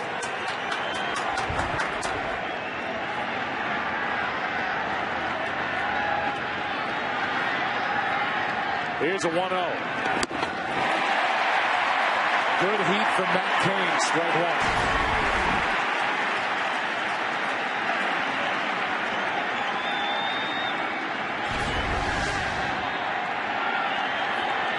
Rangers had a runner at second. Nobody out last inning. Kinsler didn't score.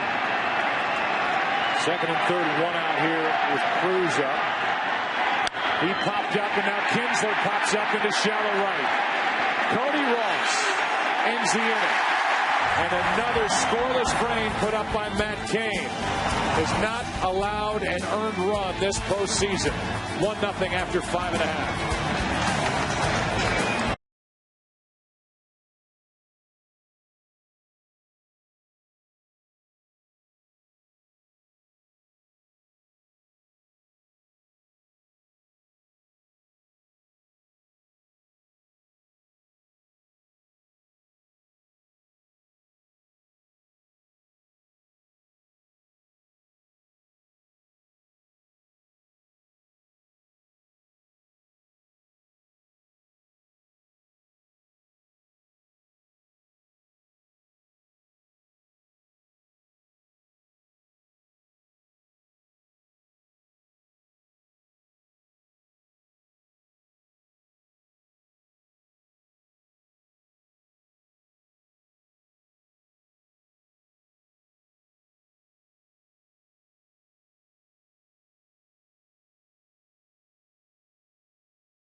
DreamWorks Megamind. Batter up.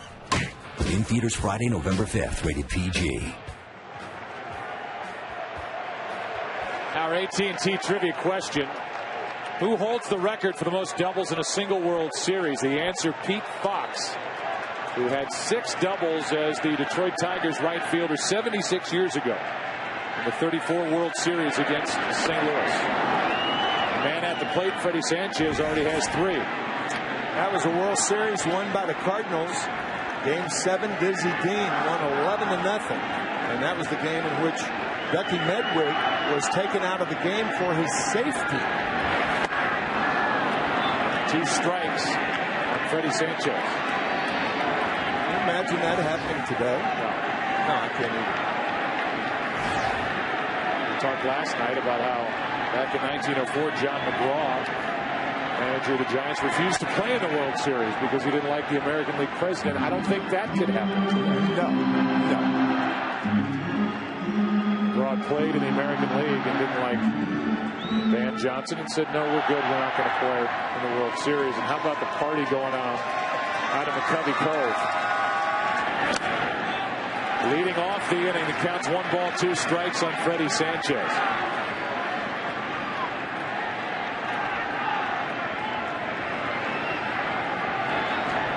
Sanchez 0 for 2. C.J. Wilson's been good.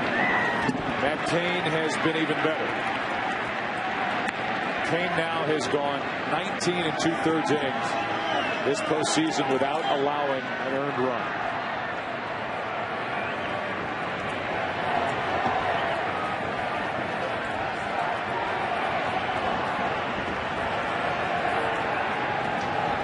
To go back, Carl Hubbell. The last time a Giants pitcher went that long in postseason without allowing an earned run. That's one is into center. And handled by Hamilton. 1 out.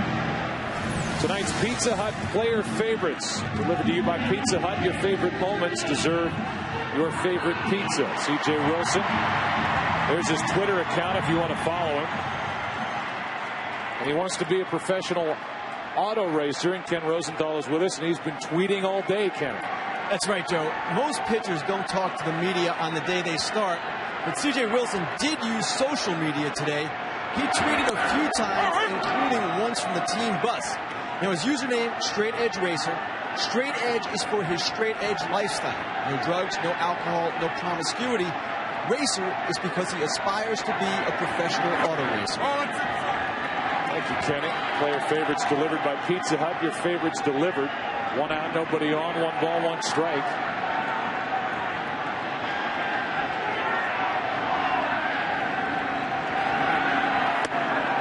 Fool Buster Posey, strike 2. Sanchez flying to center. Posey up. Pat Burrell on deck.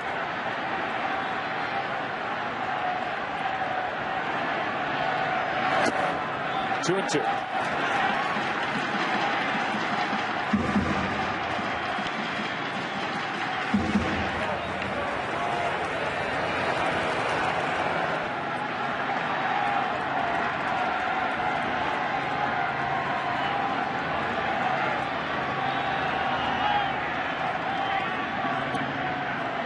Posey on 2 and 2, strikes out and loses his bat.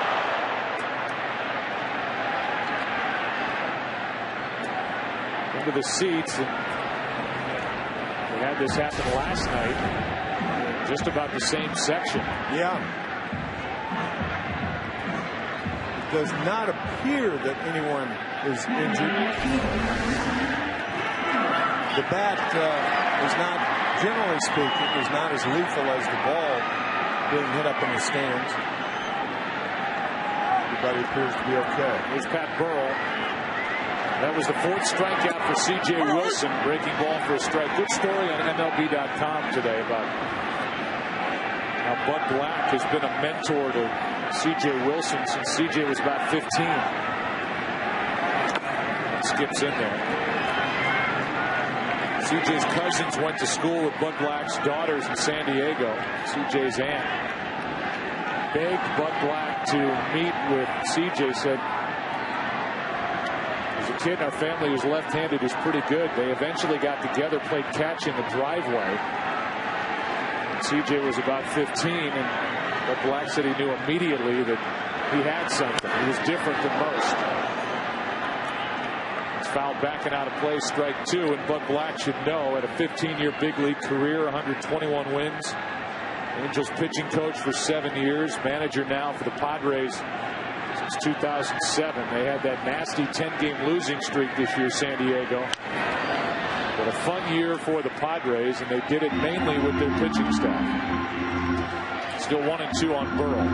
Giants won the division the last day of the season. Had the San Diego Padres won that game, well, they would have played the tiebreaker in San Diego the Monday following the season.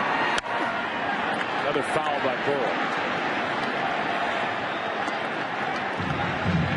So, you know, Bud Black is watching this start by C.J. Wilson, and the two got together every winter.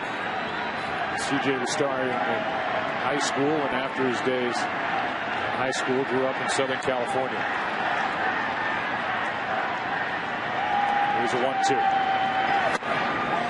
Just up and in. 2-2. Rangers in their half of the 7th. If you look at the pitch that just missed, according to home plate umpire Sam Holbrook,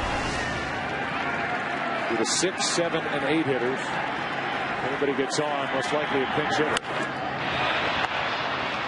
Young makes the play. A 1-2-3 inning for C.J. Wilson. We go to the 7th, game 2. 1-0 Giants. This beautiful city. A look at the Bay Bridge. Back after this from your local Fox station.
Defensive change for the Giants. Cody Ross moves from right to left. Nate Shearholtz takes over in right.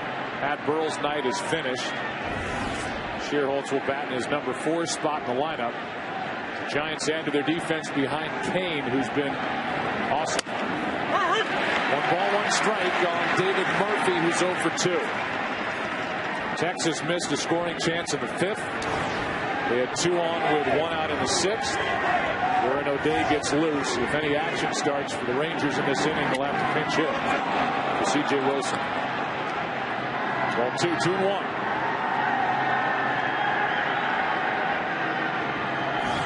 Trainer on deck, and then Mitch Moreland.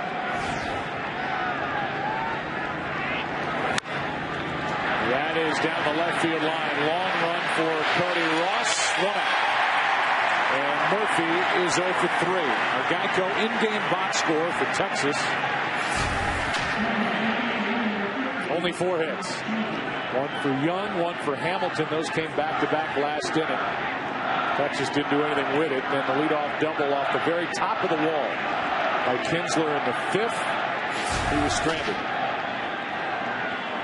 There's Matt Trainer. Fly to center, grounded out to short. Who has a home run in this postseason. Ball 1. About 20 years ago, in the 7th inning, the question was, is the starting pitcher winning? Today, the question is, how many pitches does he throw? And then, is he winning? If they ask that. Good breaking ball from Kane. 1 ball, 1 strike. And that's the one thing Nolan Ryan has eliminated from the Texas Rangers, and that's why, in my opinion, he is doing it the right way, and more organizations ought to model themselves after Ryan and what he's doing with the Rangers, because he knows what he's doing, and some don't. Here's a fly ball into right center field. Well hit. Shearholtz back on the run. 2 out.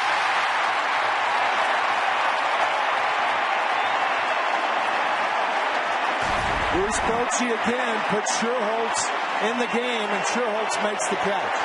That ball almost got out of the glove. It hit the back edge of it. Left side of the hand. Kind of rolls around in there. 2 out, nobody on for Mitch Moreland, who hit 9 home runs during the regular season.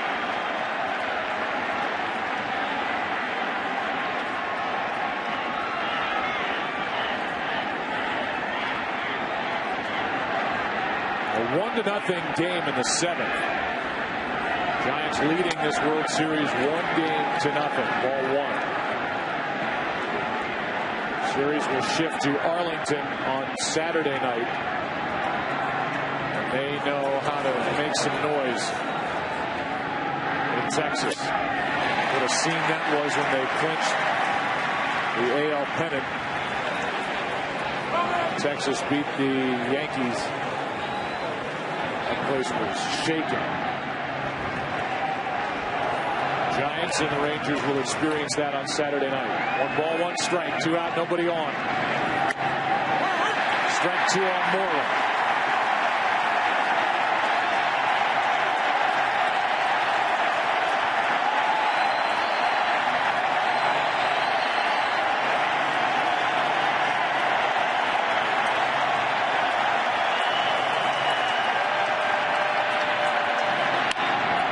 Weak ground ball. Tough play by Uribe.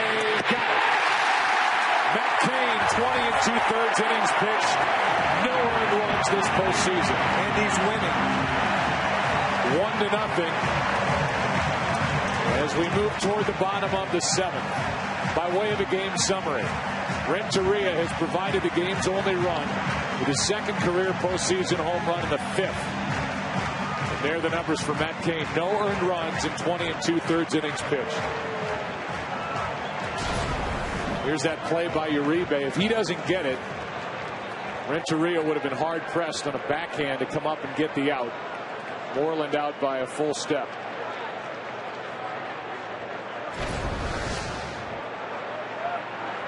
So it's 7th inning stretch time, and now we join public address announcer Rennell Brooks Moon. And remove your caps.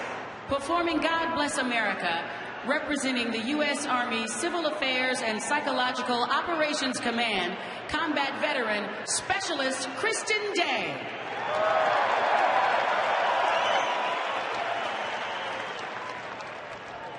God bless America,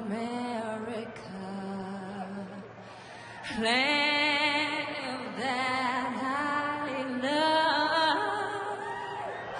Stand beside her and guide her through the night with the light from above.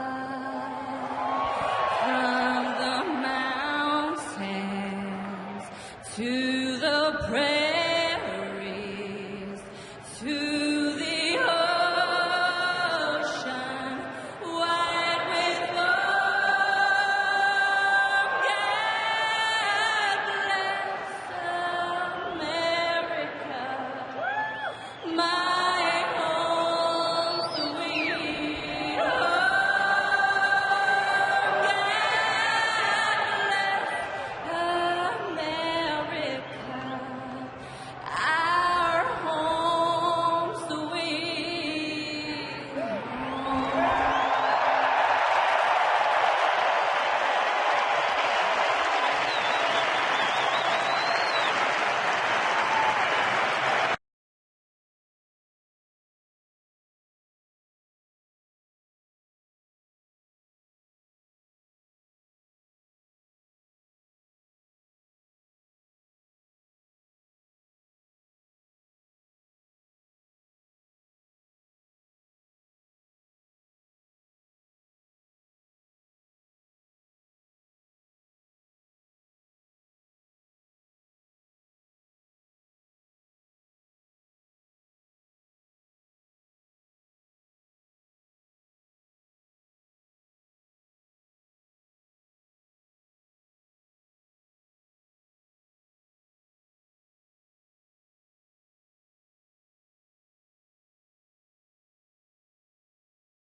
Introducing the Droid X, the next generation of does, by the all-new Volkswagen Jetta. It's great for the price of good.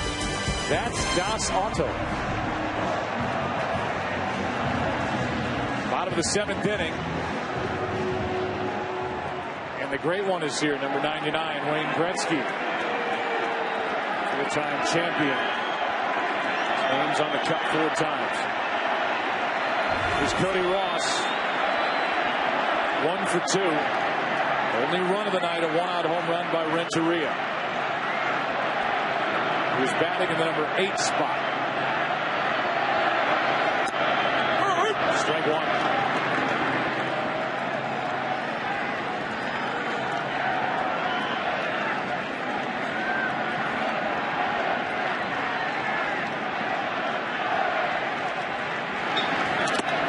That skips in a ball and a strike from C.J. Wilson. Sometimes a pitcher will be in a 1-0 game trailing in the late innings, and people will say, well, that 1-0 is the only mistake that he's made. Well, tonight, you can really say that that's the only mistake C.J. Wilson has made, that high, flat fastball to Edgar Renteria.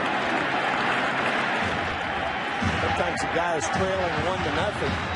And the reason is that hitters hit good pitches. That was not a good pitch to Renteria.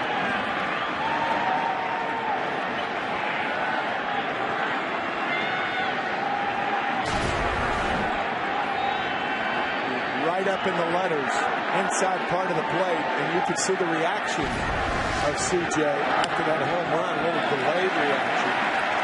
He was miffed.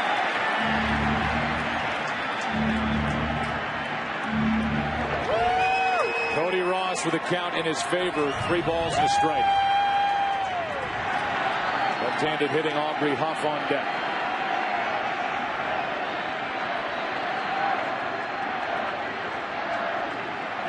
Cody Ross has been lethal against pitches that have been middle in this postseason, and it has not mattered who's been on the mound. He is fooled there on a breaking ball, a full count. Rangers obviously know that, and here in a fastball count, Wilson fools Ross with a breaking ball.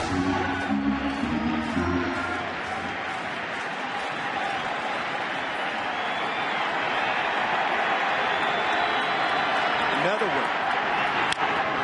And he just got a piece. About the Geico in-game box score for San Francisco. Pitching duel came a day late. 3 hits, that's it. A single, Matt Cain. A double, Cody Ross, the guy at the plate. The one that's counted so far, the home run by Renteria.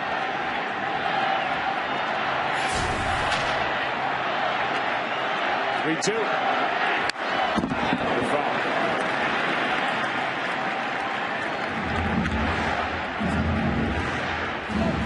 Cliff Lee last night, being undefeated in his postseason career. Last 2 postseasons, 4 2/3, allowed 7 runs on 8 hits. Tonight, duel between Matt Cain and C.J. Wilson. Here's the 3-2. Another foul.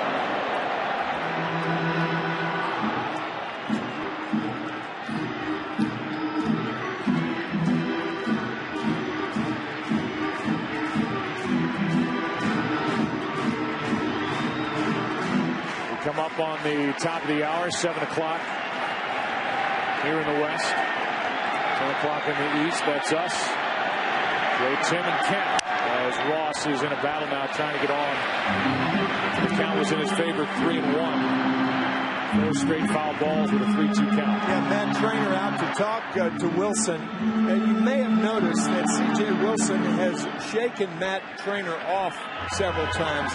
And a lot of people, I think, don't understand that. What the good catchers do is they encourage pitchers to shake them off.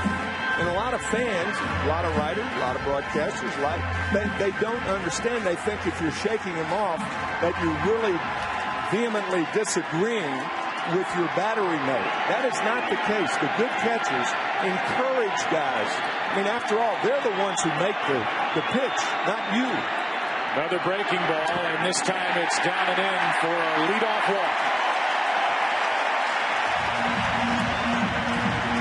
Second walk of the night. Mike Maddox will come out and chat with C.J. Wilson. We welcome you inside our booth. So that last diatribe from you, and that's exactly what it was a diatribe, goes back to your career, and I'm sure you think of a guy like Carlton or Gibson, and you're suggesting the pitch to throw. Exactly. And if a pitcher wants to throw it, he throws whatever he wants. But, I mean, particularly young pitchers, a lot of people start talking about young pitchers and say, well, he never shook the older catcher off. That's wrong. You encourage the young pitcher to shake you off because you're the guy who has to make the pitch. Wilson didn't make it on that 3-2 count. But perhaps there was another problem involved, because it seems to me they're checking his finger now for a blister. Trainer's out there. C.J. Wilson will get it looked at. He has bounced a curveball on a 3-2 pitch, and that's the end of his night. So Mike Maddox came out there to talk. And now with the injury, Darren Oliver, who had just gotten up to get loose, will have as long as he needs to warm up. So Wilson is out with a blister. Darren Oliver, who just got up, gets into the game. Leadoff man is on. Nobody out. Aubrey Huff coming up. Wilson staring at that blister on his finger.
On his finger, flared up, and so now after staring at it, he's gone to work on it. Now going to bandage it. You would think he'd get some help. He's ripping open the bandage with his mouth. He's on his own down there trying to put the Band-Aid on his pitching hand, on his, look to be his middle finger.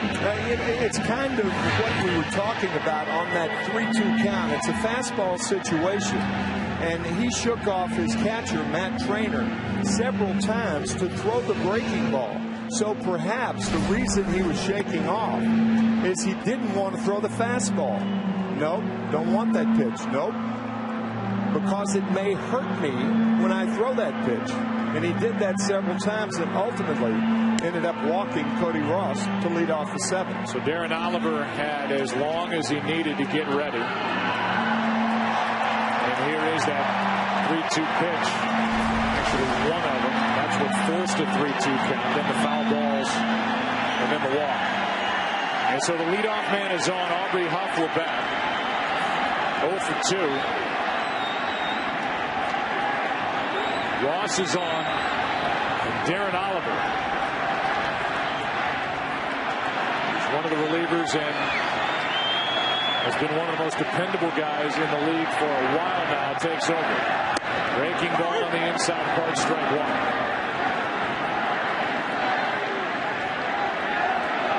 Oliver has bounced around in his career. He has most recently been a real good lefty out of the pen for the Angels.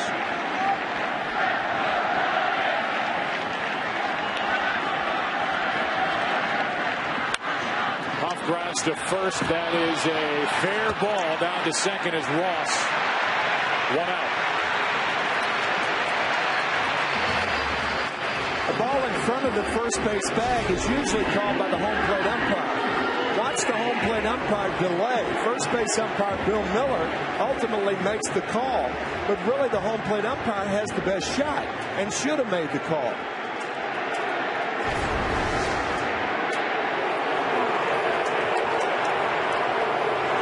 We are talking about whether it was fair or foul in the dugout. Looked to be a good call. Here's the home plate umpire, Sam Holbrook, right on the line.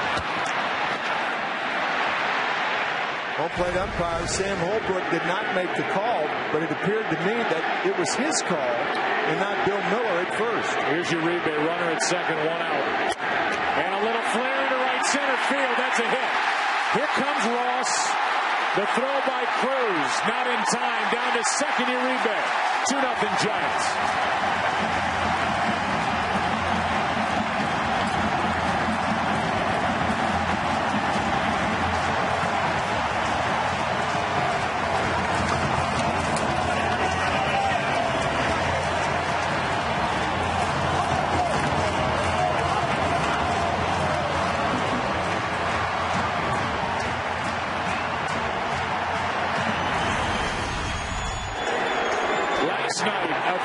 Shot off the bat of Juan Uribe. And tonight, just a little flare over the reach of Ian Kinsler and into right center field for an RBI single. He took second on the throw. What a headline. Home run and flare. And a 2-0 lead, bottom of the 7th for Renteria. Strike one. Edgar Renteria, who is making his 61st career postseason, started short. As Mike Maddox will visit the mound. You've got first base open, the pitcher Kane on deck. Renteria batting with Uribe at second. We look ahead to Game 3, which is Saturday night at 6:30 Eastern. Get after it early for Game 3 in a matchup with Jonathan Sanchez, 0-1 in 3 starts this postseason. Colby Lewis, who was brilliant in the ALCS, 2-0 with a 1.45 ERA in 3 starts this postseason. Here's an 0-1 to Renteria. Strike 2. You know, the base running of Juan Uribe might have been as good as his hitting. Normally, you go to second base when the throw is high and over the cutoff man's head. He went to second on a short hop. It was juggled by Moreland, and the throw to second late. So excellent base running by Uribe. Here's an 0-2 to Renteria. Struck him out on a high delivery, 88-mile-an-hour fastball, 2 out. And here's Uribe, who read it and took second on the throw home. It was eventually cut off by Moreland. Yeah, it's rare that you read a short hop. It's easy to read a ball over the cutoff man's head. But that was superb base running by Juan Uribe. And now Matt Cain. The runner at second, 2 out. Cain gets a big hand as he's gone 20 2/3 innings pitched with no earned runs allowed this postseason. Takes a strike as he showed bunt. He's got Michael Young playing deep at third. Why not? He pulled back from strike 1.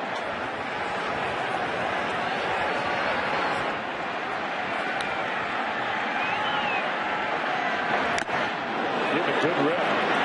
Has a hit in this game, but now in the hole 0-2. Most pitchers' mantra is swing hard in case you hit it.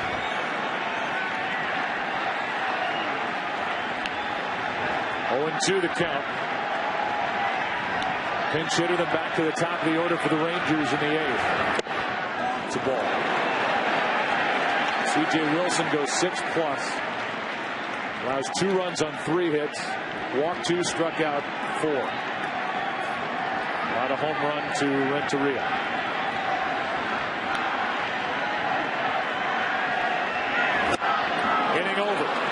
another run for the Giants. And it is the veteran left side of the infield for the Giants doing the damage. Renteria, a home run in the 5th. Uribe, a flare hit in the 7th. 2-0 San Francisco into the 8th.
Fourth on the list, right behind Kenny Rogers, and two of those more modern-day pitchers are behind two guys that worked when there was just the World Series for the postseason.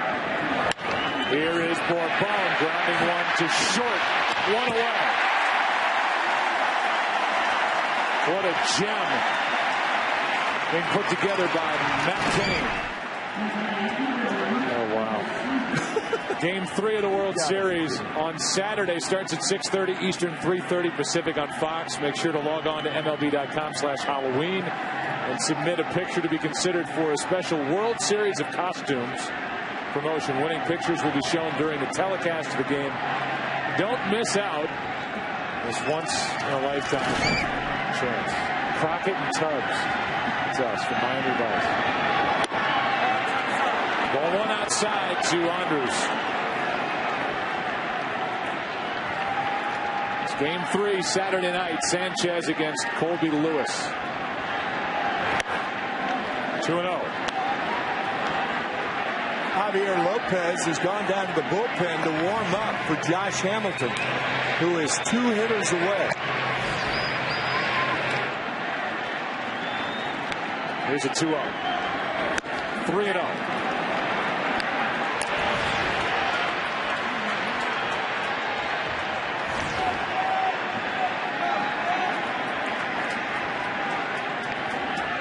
The only walk tonight by Matt Cain was an intentional pass back in the 5th.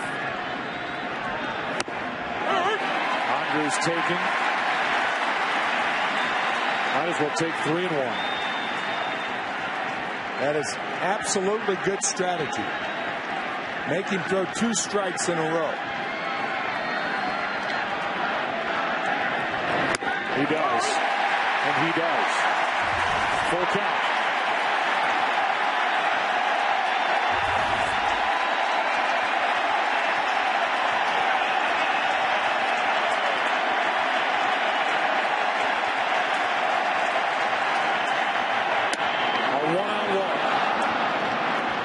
The tying run will come to the plate. That's why taking that 3-1 pitch is so important. You take the strike, make him throw 2 strikes in a row, and he didn't. Now Michael Young. Josh Hamilton next. Barring a double play, you just get the feeling this is the last batter for Matt Cain. As Tim said, Javier Lopez is getting ready for one reason. And that reason is wearing number 32 in the on-deck circle for the Rangers.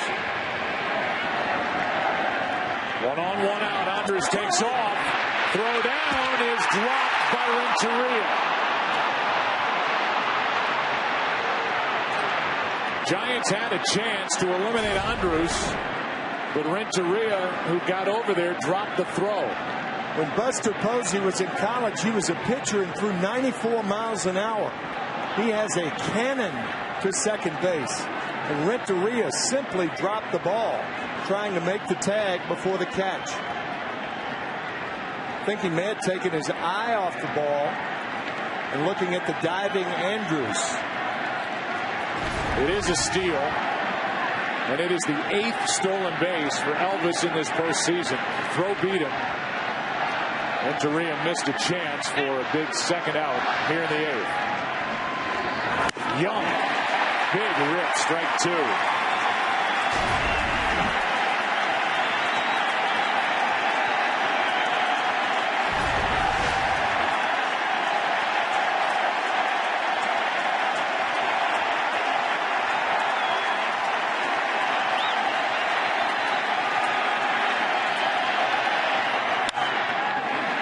Up into right, Shearholtz to his left, near the line. Fair ball, 2 out. And the throw's corralled by Uribe. How great have these fans in San Francisco been, and how into it are they tonight with the work of that guy, Matt Cain, who now has 2 out, and his night, it appears, is over. It is. I think the crowd here in San Francisco has taken on the personality of this team. And they'll let Matt Cain hear it.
Job, Javier Lopez, who was a star in the NLCS against Philadelphia and their left-handed hitters, to Josh Hamilton.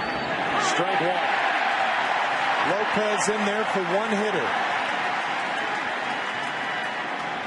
There are the numbers this postseason. His 9th game, he's allowed one hit, and that was to Ryan Howard in the 8th inning of Game 4, a left-handed batter.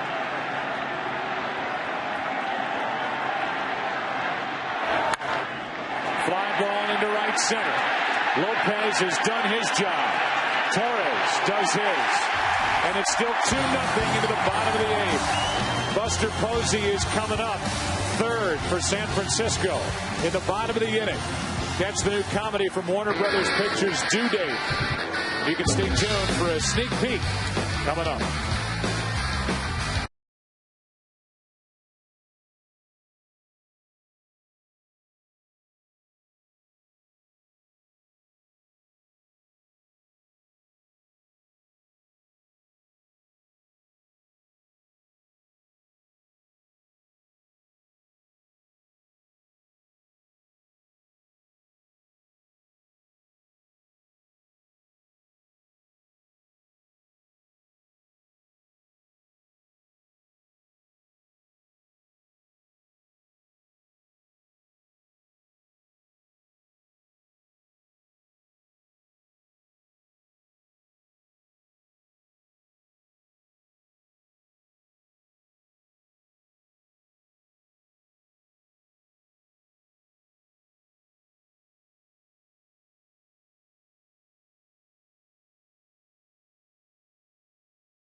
And by the new comedy from Warner Brothers Pictures, Due Date, in theaters everywhere, November 5th. We keep promoting the movie Due Date. A huge fan of Zach Galifianakis, who's one of the stars in that movie, is Brian Wilson, who may find his way onto that mound to save this one for San Francisco before the end of the night as Darren O'Day takes over. We're into the bottom of the 8th. Top of the order for San Francisco, up 2-0. No. Not might find his way. Okay. Will find his way. Well, unless the Giants go off here. Yeah, unless they score 2 or 3 more runs. You always got to hedge your bets in this business.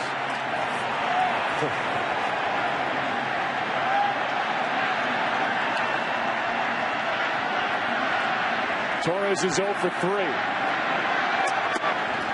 Inside, ball 1.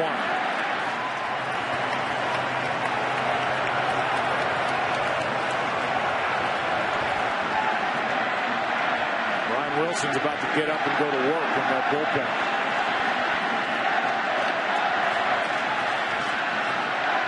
Here's a 1-0. Foul. Ball and a strike.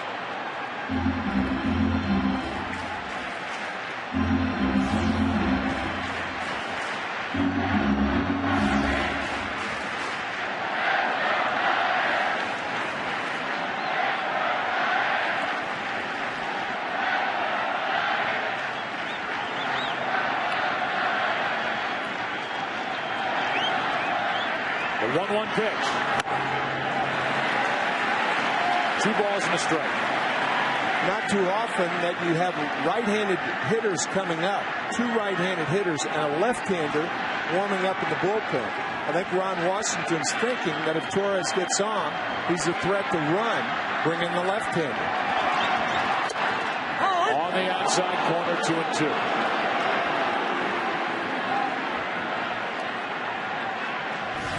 That's Derek Holland. So good against the Yankees in the ALCS. The 2-2. Full count.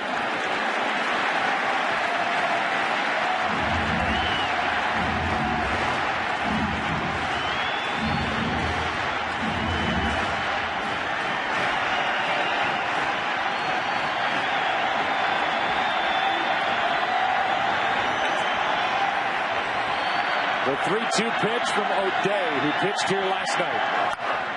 That's foul and out of play.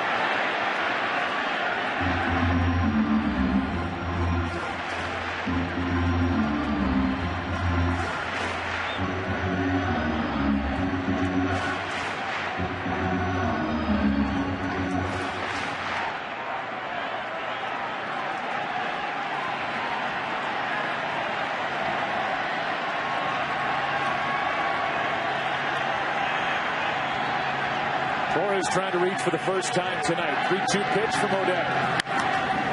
Way out in front of that pitch. How's it behind him? Still a full count. Probably ball 4 as O'Day's fastball is up in the zone, inviting for Torres. Torres did pop 16 home runs. During the regular season. Sanchez and then Posey, the next 2 batters. 3-2 again.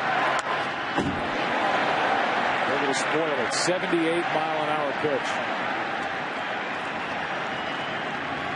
This will be the 9th pitch of this at-bat coming from O'Day. Yeah, Joe, that was that curveball we were talking about last night that because of the arm angle goes up to hitters. Either parallel to the ground or actually up.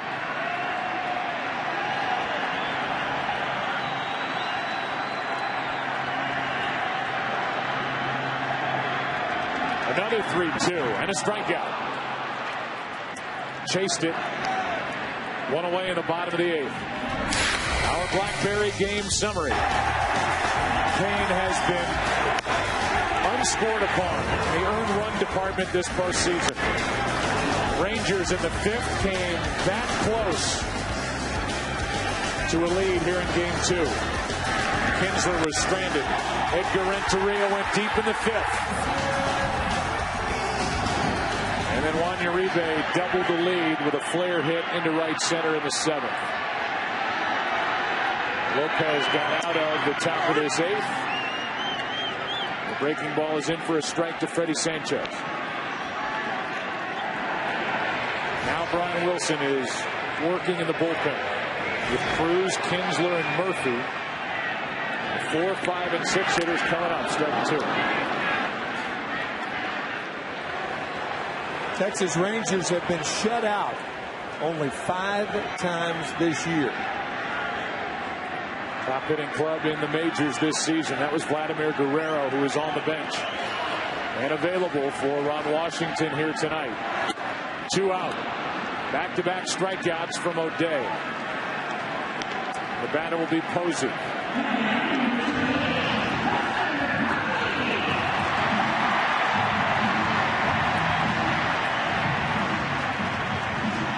Said it early. It's worth saying again. Buster Posey is the 2nd rookie catcher in World Series history to bat 3rd in a lineup. The other one, Yogi Berra, in 1947.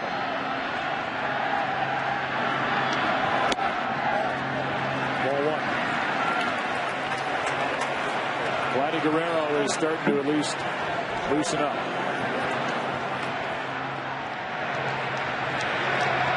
Wilson is certainly loosening up in the bullpen, and there are the hitters he will face. In the 9th, here's a 1-0. Strike one on Posey.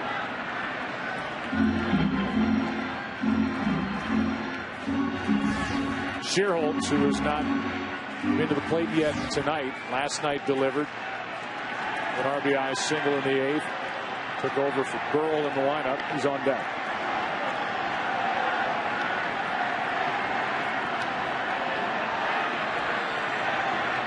Here's the 1-1 with 2 out. Ball 2.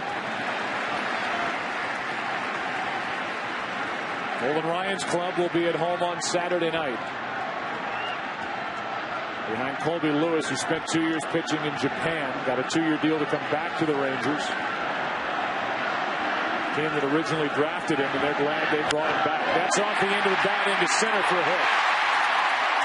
Buster Posey on for the first time tonight.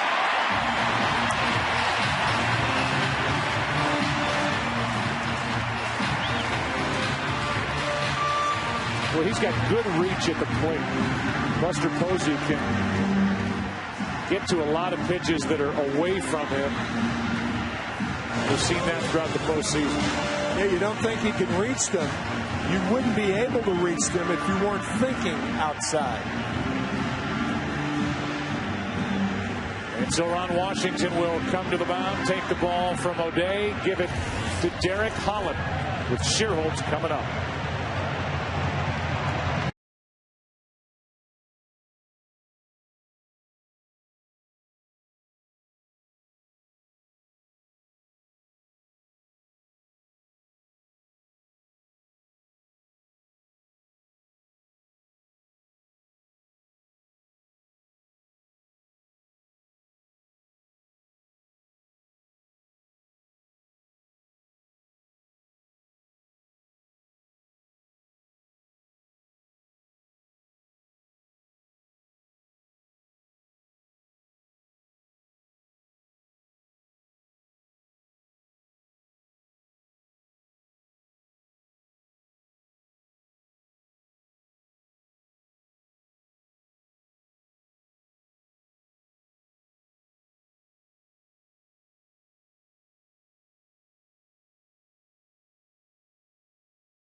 Nice of you, Tim, to get him to do that.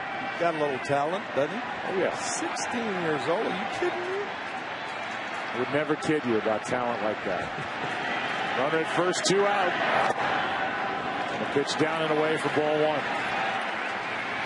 I have daughters, so I am well aware of Mr. Bieber. 2 out, a runner at first. Nate Shearholtz at the plate, 1 for 1 in the World Series. Derek Holland, who was masterful against the Yankees in the ALCS, misses with ball 2.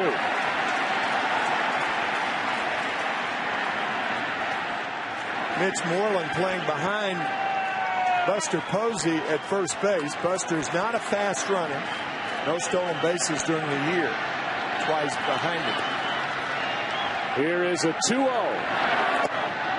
3-0. With Cody Ross on deck. And nobody up in the bullpen for Texas.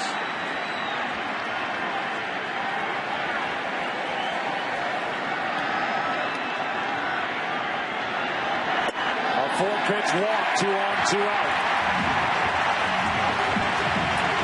And Derek Holland, who's been a reliever and a starter, can handle right-handers, will pitch to Cody Ross.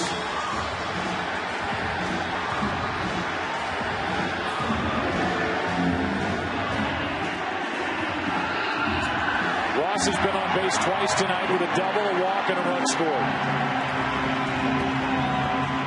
And he could relieve some of the pressure on Brian Wilson in this Giants team with something here in the 8th.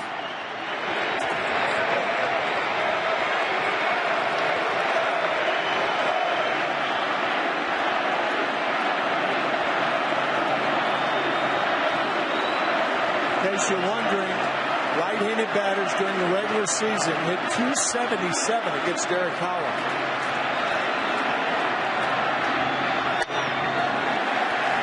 Ball 1. But he's the best arm Ron Washington has in this situation. However, that arm has missed with 5 straight since he came out of the bullpen.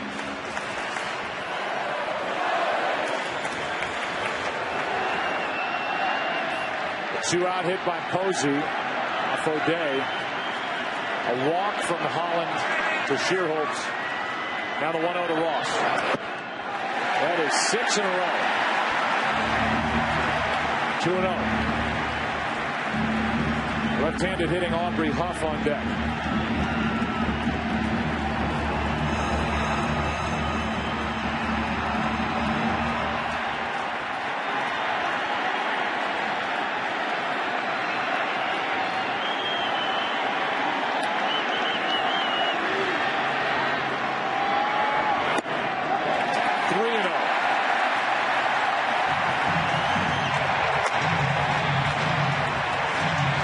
Sergio Romo joins Brian Wilson.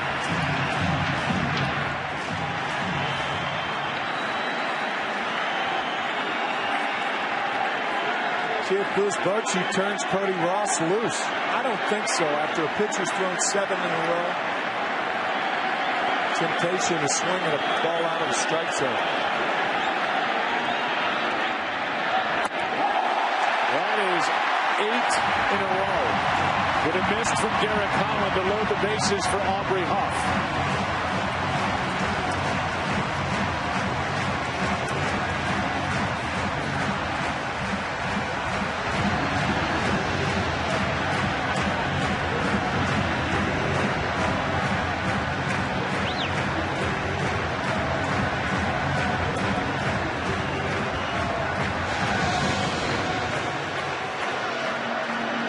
Holland's a 24-year-old left-hander who came up to the big leagues last year. This year made 10 starts, 4 relief appearances. He's been good this postseason, at least against the Yankees. Struggled against the Rays. Now in the World Series, he is in trouble in his first appearance.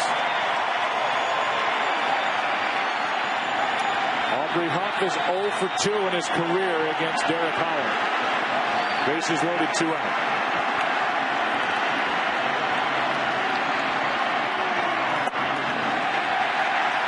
Straight have missed.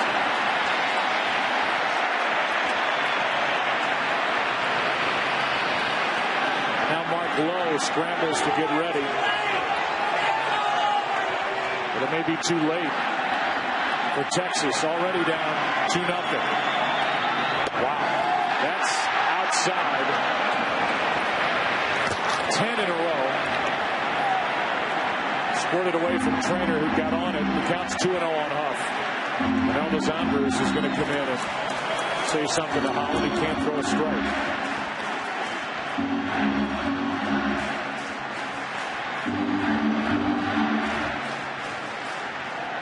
John Daniels, the general manager, on the screen for a moment. As Elvis Andrus, a 22-year-old leader in the making, came in to try and calm down Holland. The 2-0. 3-0.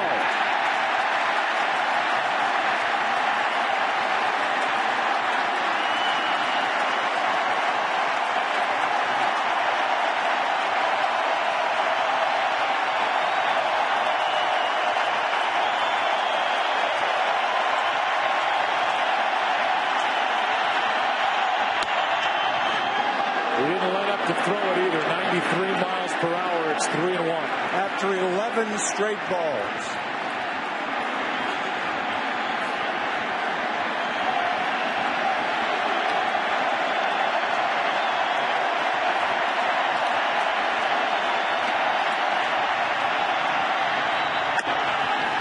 Forces home the third run of the night. Borderline pitch, and Holland did not get the call. You're not going to be getting borderline pitches when you're wild.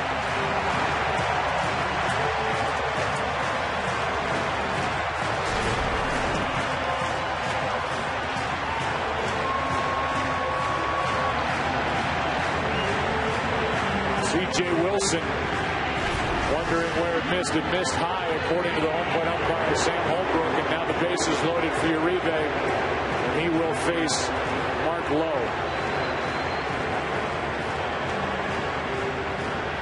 13 pitches, 12 out of the strike zone, a 3-0 lead as Holland struggles here in the eighth.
Netflix with DirecTV. Call 1-800-DirecTV. Juan Uribe is 1 for 3 with an RBI single. His last time up, bases loaded, 2 out, 3-0 Giants in the 8th. Mark Lowe takes over. Ball 1. That plate is bobbing like McCovey's cold right now for Ranger pitchers. 13 out of 14 balls thrown by Holland and Lowe.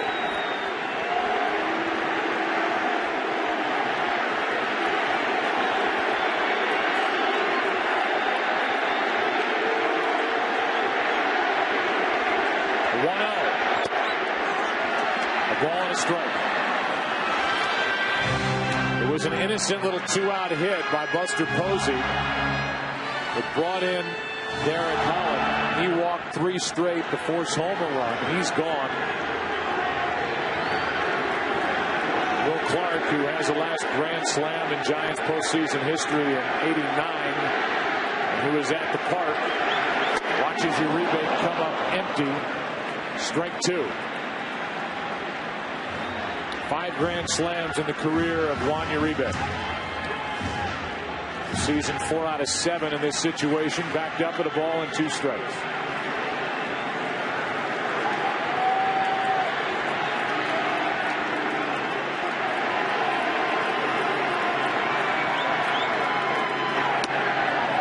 2. Mark Lowe almost toys with a balk every time he comes set. He comes set almost twice out of the stretch. Well, you have to do that every time. If you do it every time, it's part of your natural movement.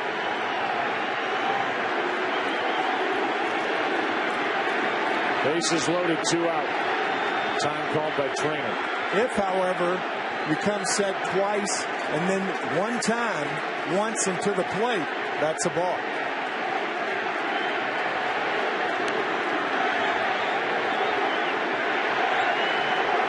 Two, full count. And the runners will go.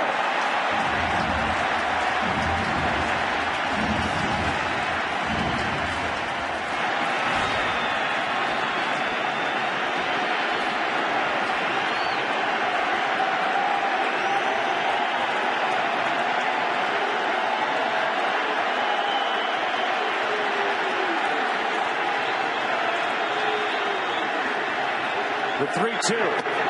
That forces home another. It's 4-0. 4 straight walks.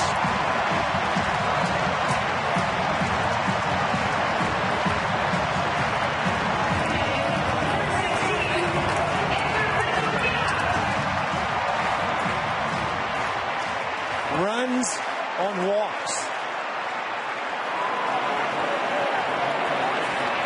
3 from Holland, 1 from Mark Lowe, and now Renteria.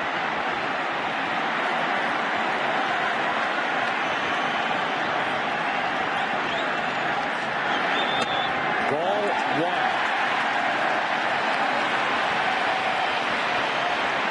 Now it's Ross, Huff, and Rigo. John Daniels wondering what's happened to his talented but young bullpen.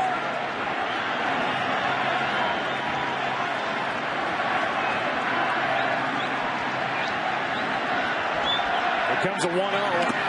That's not close. Trainer blocks it 2-0.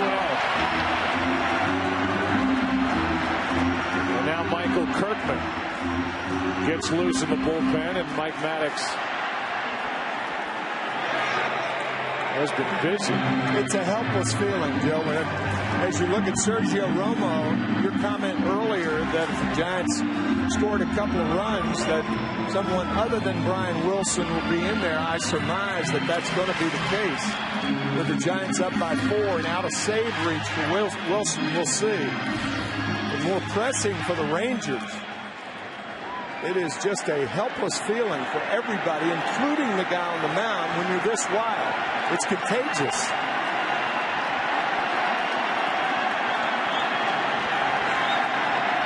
The 2-0. 3-0.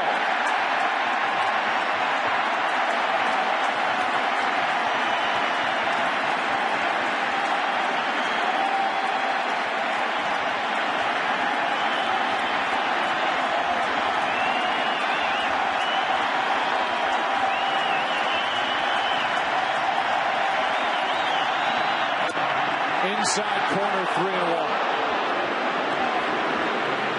Again, consider where this inning started, and that the Rangers have the heart of their order coming up in the 9th inning. These are important runs, scoring for the Giants a chance for more. The rally started on a 2-out single against O'Day into center. Here comes a 3-1. Full count. A lot easier to hit in a situation like this because you know what's coming. A fastball.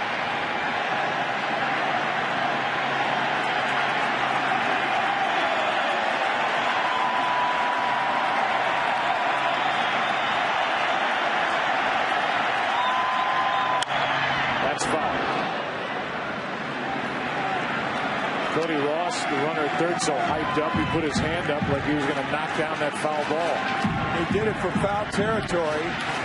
Maybe simplistic, but a runner from third base, you want to be in foul territory. If you're in fair territory and the ball hits you, you're out. That's why Cody Ross is almost in the third base coaching box. Another 3-2 and a pop-up foul out of play.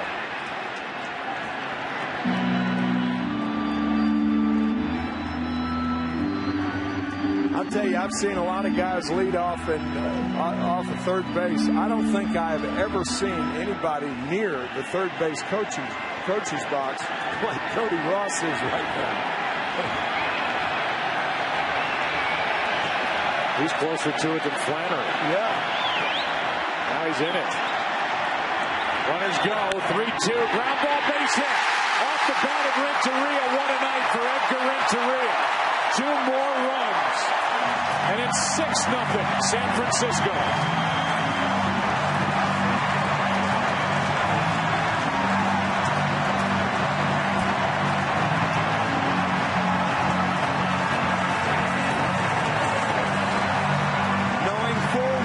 Was going to get the fastball, and he got it and found a hole.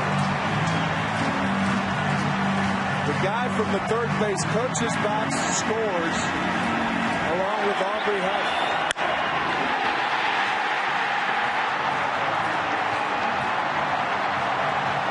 And that's it for Mark Lowe. And the 9th man to bat in the inning will be Fontenot. With the lefty Kirkman coming in as the Giants have blown it open here in the 8th.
Fontenot was announced, and now Aaron Rowand will be the hitter with first and third, 2 out. It's been a 28-minute half inning. 24 pitches out of the strike zone, 4 walks, 2 hits, 4 runs, and all the damage done with 2 out. And a 6-0 San Francisco lead. Rowand. Kirkman misses by a mile, ball 1. Rowand 2 out of 7 so far in the postseason. Numbers for Holland. His night is finished line-wise. No innings. 3 walks, 3 runs. The 1-0 to Aaron Rowand. Almost hit it. 2-0. You wonder as we look forward in this series as Guillermo Mota now joins Sergio Romo. You look at a game 6 if this series gets there. C.J. Wilson came out with a blister problem on his pitching hand. A guy like Derek Holland, even with his 3 walks in this game, is somebody who could get the ball as a starter. He made 10 starts during the regular season. Strike 1 on Rowan. We know that Sanchez will face Colby Lewis in game 3. And the scheduled starters are Bumgarner and Tommy Hunter for game 4 on Sunday. And you anticipate Cliff Lee coming back on Monday, off day Tuesday.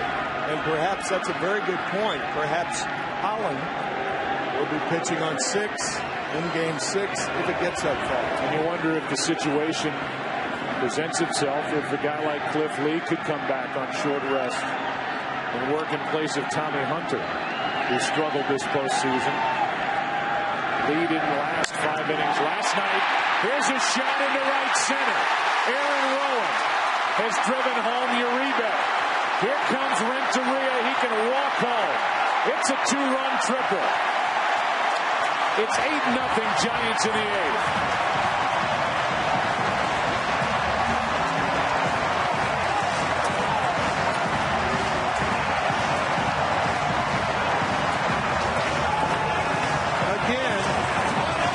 Is having a tough time finding the strike zone, or a staff in this particular case, it's easier to hit. You know what you're getting. It's like batting practice. You're going to get a fastball. Renteria got a fastball. And now Rowan gets a fastball and drives in 2 more. Torres takes the ball.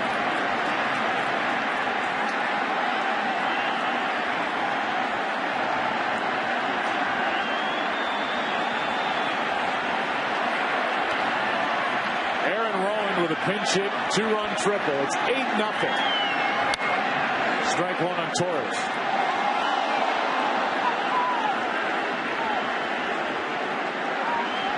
Giants last night had a 6-run 5th, and tonight have a 6-run 8th.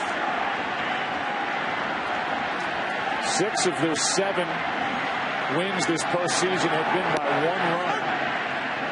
Before last night, they won by 4. They've been winning with pitching down the stretch in the postseason, not putting up a ton of runs, not getting a lot of hits. That has changed in the World Series. The 1-2. Line drive, base hit into left. It's 9-0. An RBI double for Andres Torres. His first hit of the night.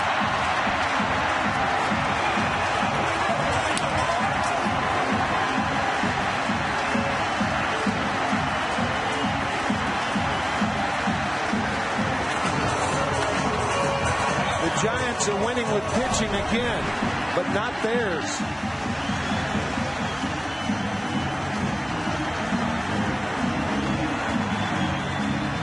Four straight walks, now 3 straight hits. A single, a triple, a double.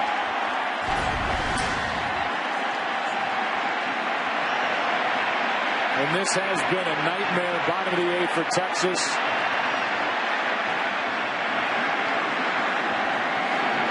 It has been a blast for these fans here in San Francisco. Again, all with 2 out and nobody on base. Tommy Hunter, as the scheduled starter in game 4 on Sunday night, starts to get loose. Ball and a strike. This is the 4th pitcher of the inning. With a 5th getting loose. The fact that Hunter is up adds more grist to your argument, your comments 3 minutes ago. It's at least on the table that Cliff Lee could come back. Right. In a game 4. Here's a 1-1. Strike 2. He's never done that.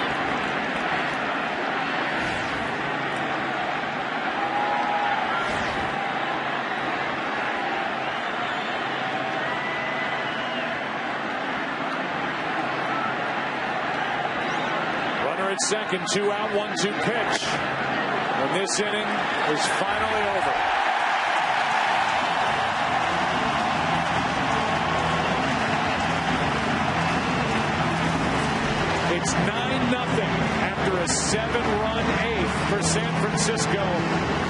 the delight of this packed house.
Making his first appearance this postseason. So it's been a while for Guillermo. And he will try and finish off this shutout. If it happens for the Giants, it'll be their first postseason shutout since 1962. Game 2, a 2-0 win over the Yankees behind a complete game effort from Jack Sanford. 24-game winner that season as Nelson Cruz takes a strike from Mota. And Brian Wilson gets to watch the rest of this.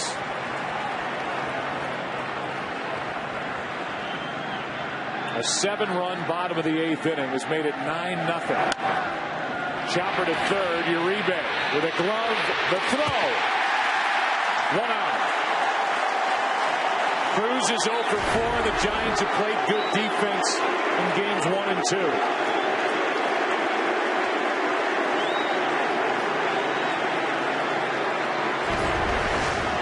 And we can't say enough about the two veterans on the left side of this infield, both with the gloves and with the bats for San Francisco. Uribe Renteria. Renteria with 3 RBIs and a home run, putting the Giants on the board tonight. Uribe with the base hit, the little flare to drive in a run over the second baseman. And their defense has been sterling. Kinsler takes ball 1. Uribe with 2 RBIs and a run scored. Came on the air tonight talking about how resilient the Rangers have been. Losing 2 games at home in the division series to Tampa Bay, having to go back to Florida to win the division series behind Cliff Lee in Game 5. Lost a heartbreaker in Game 1 of the ALCS to the Yankees. came right back the next night behind Colby Lewis, who will get the ball in Game 3 on Saturday night, and won the ALCS 4-2. Now it appears they'll head home down 2-0 in this 106th World Series. The 1-2 from Mota. 2-2. There's the starter for Game 3, Jonathan Sanchez. He's smiling tonight. Struggled in Game 6 in Philadelphia, went 2+. A big night for the bullpen for the Giants. That misses. Full count. I think Buster Posey popped a web in his catcher's mitt, exchanging it with the bat boy. Think about the webbing of a catcher's mitt. I mean, that thing takes a beating from all those 94-mile-an-hour fastballs.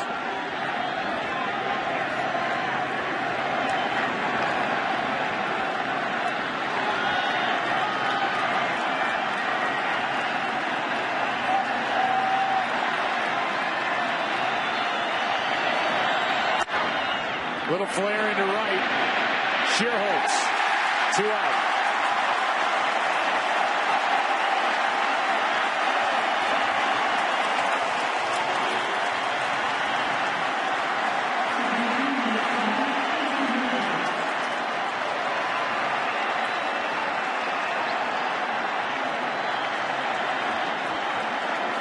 David Murphy with 2 out, nobody on. Matt Cain, 7 2/3. Just 4 hits allowed.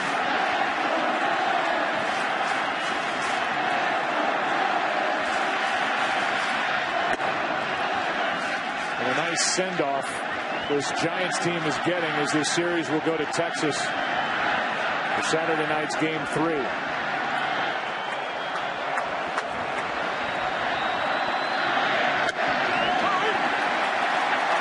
Special early time on the air at 6:30 Eastern on Saturday night.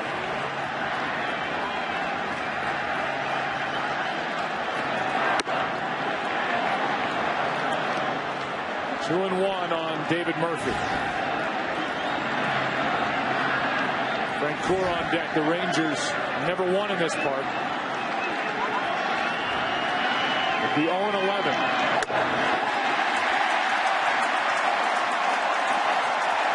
Now 1 strike away from that, and Matt Cain is in line for a well-deserved win here tonight. He was brilliant, no question.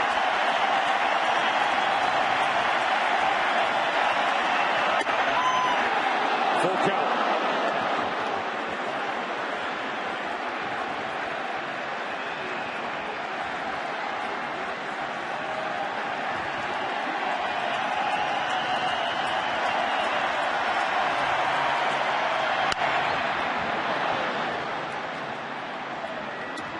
Couple of hitting streaks will end tonight for the Rangers. Elvis Andrus had hit in the first 12 postseason games been a part of. Same for Nelson Cruz. They are hitless tonight. Once a rally starts. 2 out, nobody on. 3 balls, 2 strikes. Mota. Good rip by Murphy.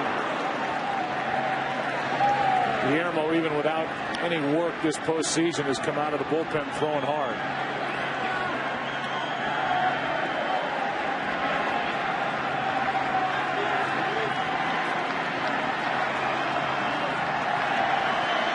A 1-0 game into the bottom of the 7th is 9-0 here in the 9th.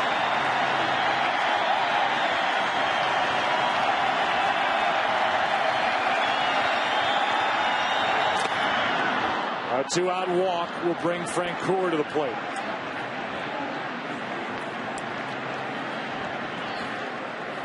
Third walk handed to the Rangers tonight to go with the 4 hits they've picked up against the combo of Cain, Lopez, and Mota.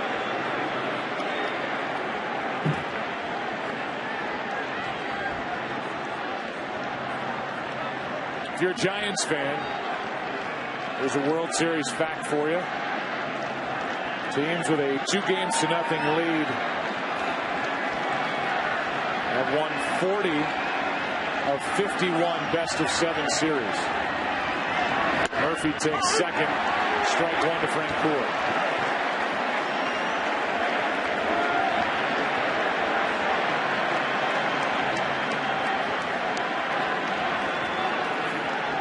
Here's the 0-1.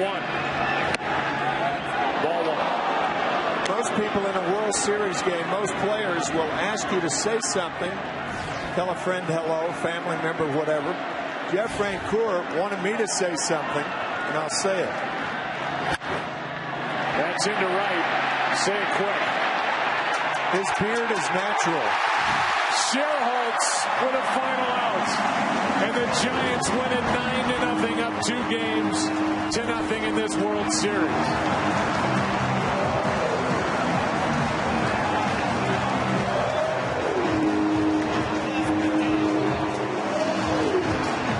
A shutout put together by San Francisco, and it was Matt Cain who went the first 7 2/3. And now has gone 21 1/3 without allowing an earned run this postseason.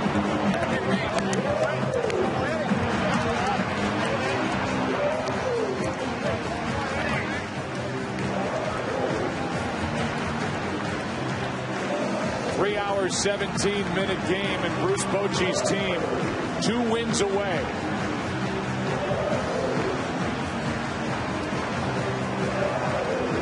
As the Giants look for their 6th championship in franchise history and their first since moving to San Francisco in 1958. A Ram Power player of the game. Who else? Matt Cain. 4 hits, no runs. 2 walks.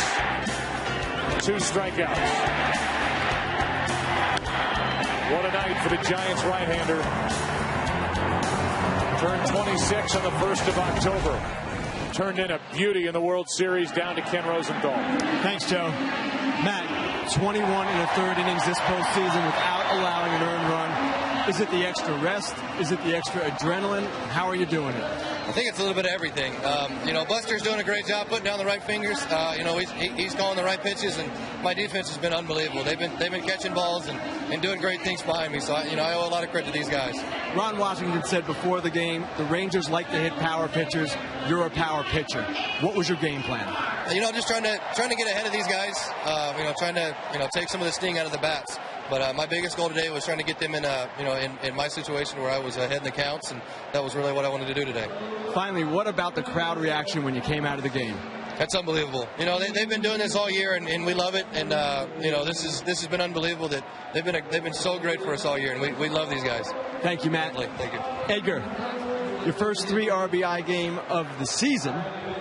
Home run, 2-run single. Talk about your home run. What were you looking for from Wilson? What did you get? Yeah, looking something in, fastball in. So I got lucky, throw the ball. What I'm looking for, I just put full swing. 1997 was your first World Series. You've obviously been considering retirement. You've talked about that. How different is this experience, this World Series experience, from your previous 2? That's a bit different because in 97, my first one, I was a young kid. I just want to play, every day. I just want to keep working in the big league, and right now it's different because if we don't win that one, I don't know when I'm gonna win again. So that's why I'm trying the best I can do to take that one.